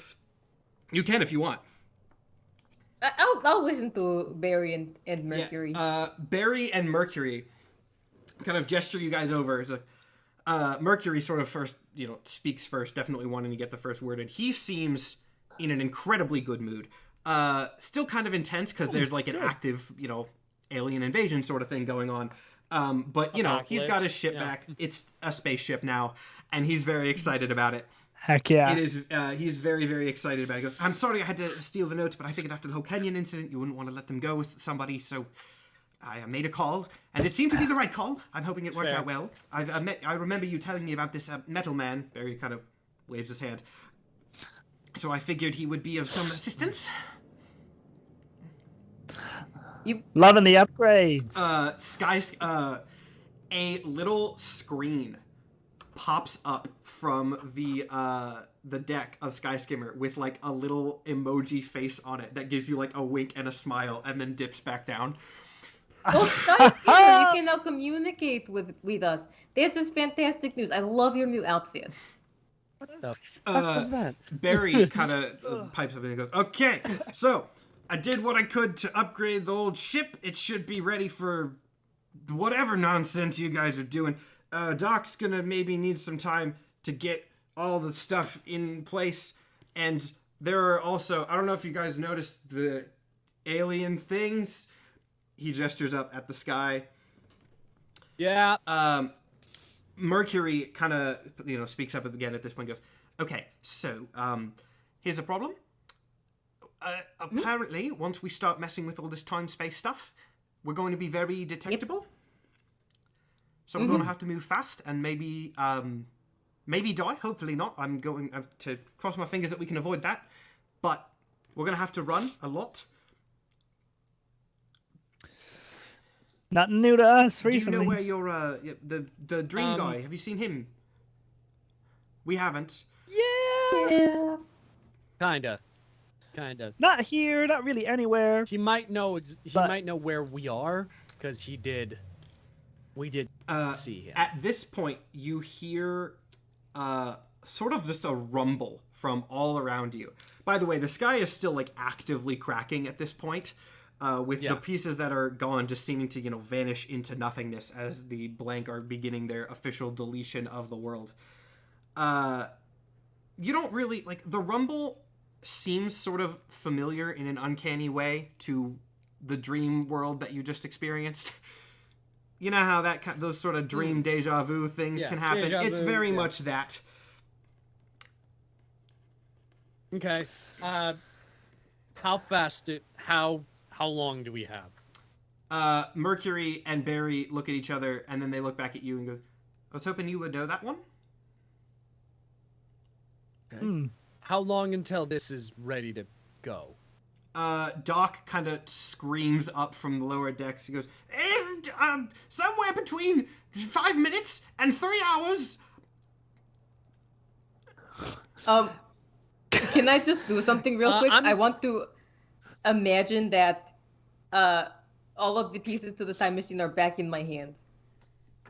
Are you trying to sort of see if this is some sort of dream that you are still Yes. currently? Yes. You are no longer in the dream state. Okay, it's hard for me to believe you for obvious reasons. That's fair. That's fair. Yeah. Without looking, Glib does a very similar test where he reaches up and sees if the emerald's there on his board. Emerald is there. Everything seems to be returned to normal from what you can tell. Yeah. Mm-hmm. Okay, good. Shit. We kind of just need to wait, don't we? Yeah. We need him to be done. Should we just go help him? I want everybody to make a perception check really quick. And I'll do it for Mercury and Barry as well. Okay, they're both... Barry got a 1. He's not paying attention. That's a 13. 21. 21? Dirty 20. There is a sort of, like... You can feel kind of what seems... I really only describe it as like a spatial pulse. You can kind of imagine what that sort of gravity pulse feels like from the lower decks of the ship. And as it pulses outwards, you see that several of the fast-moving gray specks in the sky stop and then appear to start moving towards you at some level of speed. Shit, Doc, you got about what did you 5 just minutes do? time. It's just how it works. It's not. This is. Look, we're messing with the fabric of reality here. It's going to have some gravitational anomalies and all sorts of things. Have you heard of Planck length and Schrodinger's policies and all of this? That's enough of that. Mercury, get us moving. Mercury nods, dashes back up to the captain and goes, "All right, time skimmer, let's do this." Nice. Time skimmer. Okay. And quickly sort of spins the ship's wheel, and the ship rockets off extremely quickly, just off. I mean, you don't know where exactly you were, so in a direction that you're not entirely sure of, as all of the things in the sky start converging towards you as the rumbling from the dream gets ever louder. And I know this was a short one, but I think I can officially say that is all the setup we need for next episode to be the finale of season 2. All right. Oh, man. You gotta do the spaceship boss fight.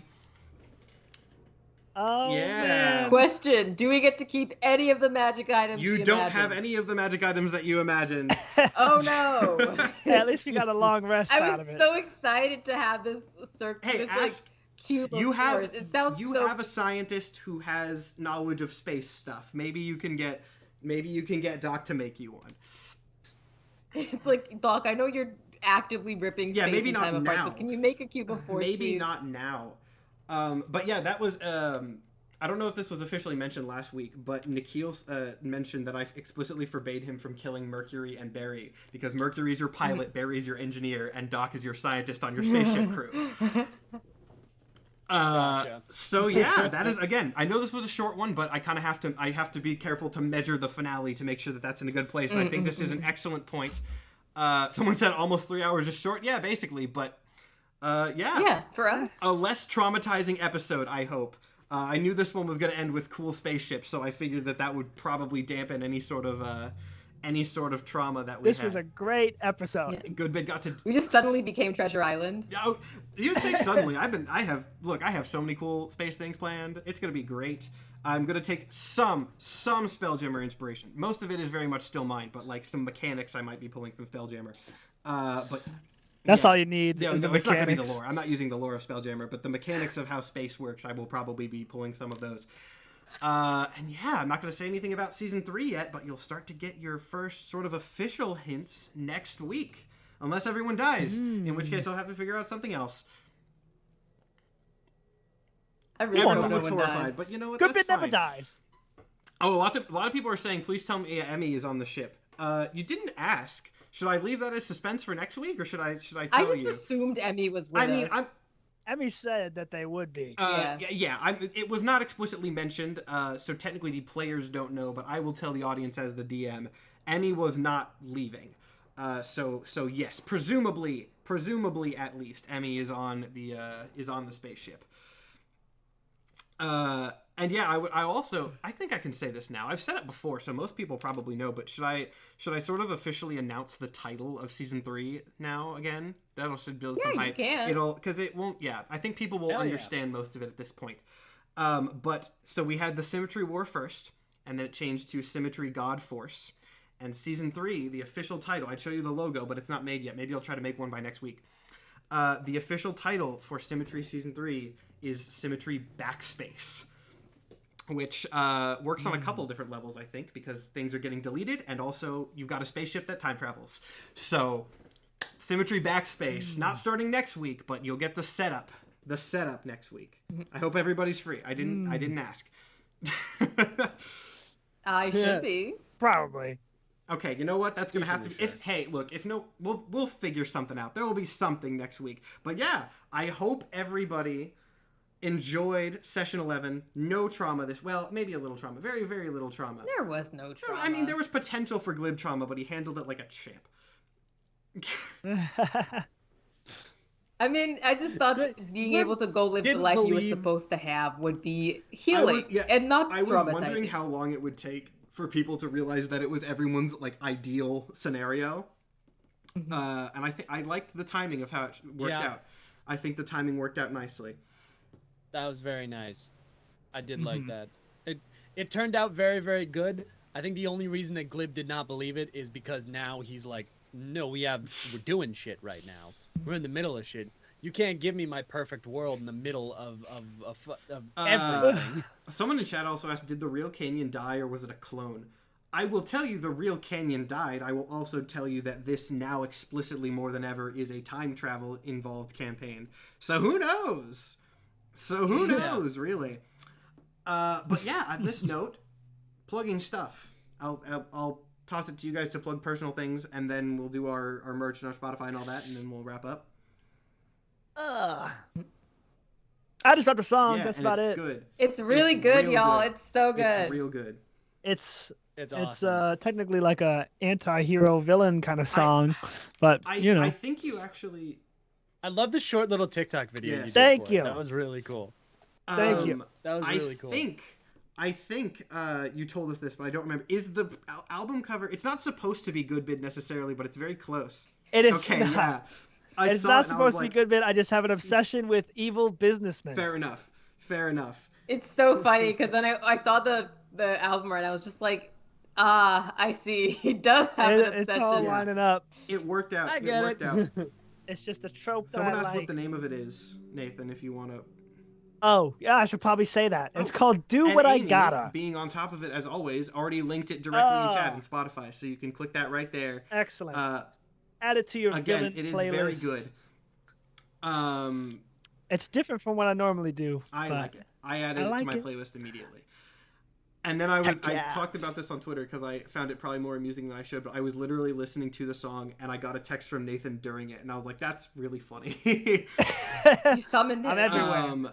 Let's see, I guess I'll put, speaking of Amy has an Etsy store where she makes a lot of fun stuff. She makes different patches for a lot of Marvel stuff, but like pop culture stuff in general. I have some Power Rangers ones that she made here, actually. She has a whole set of Power Rangers ones. These are just the two that I happen to have on hand. There's a bunch of Jeff the Landshark ones, assorted other Marvel things. That has also been linked in chat if you want to support her. She does a ton for all of the channels and is extremely helpful, so we would all appreciate that.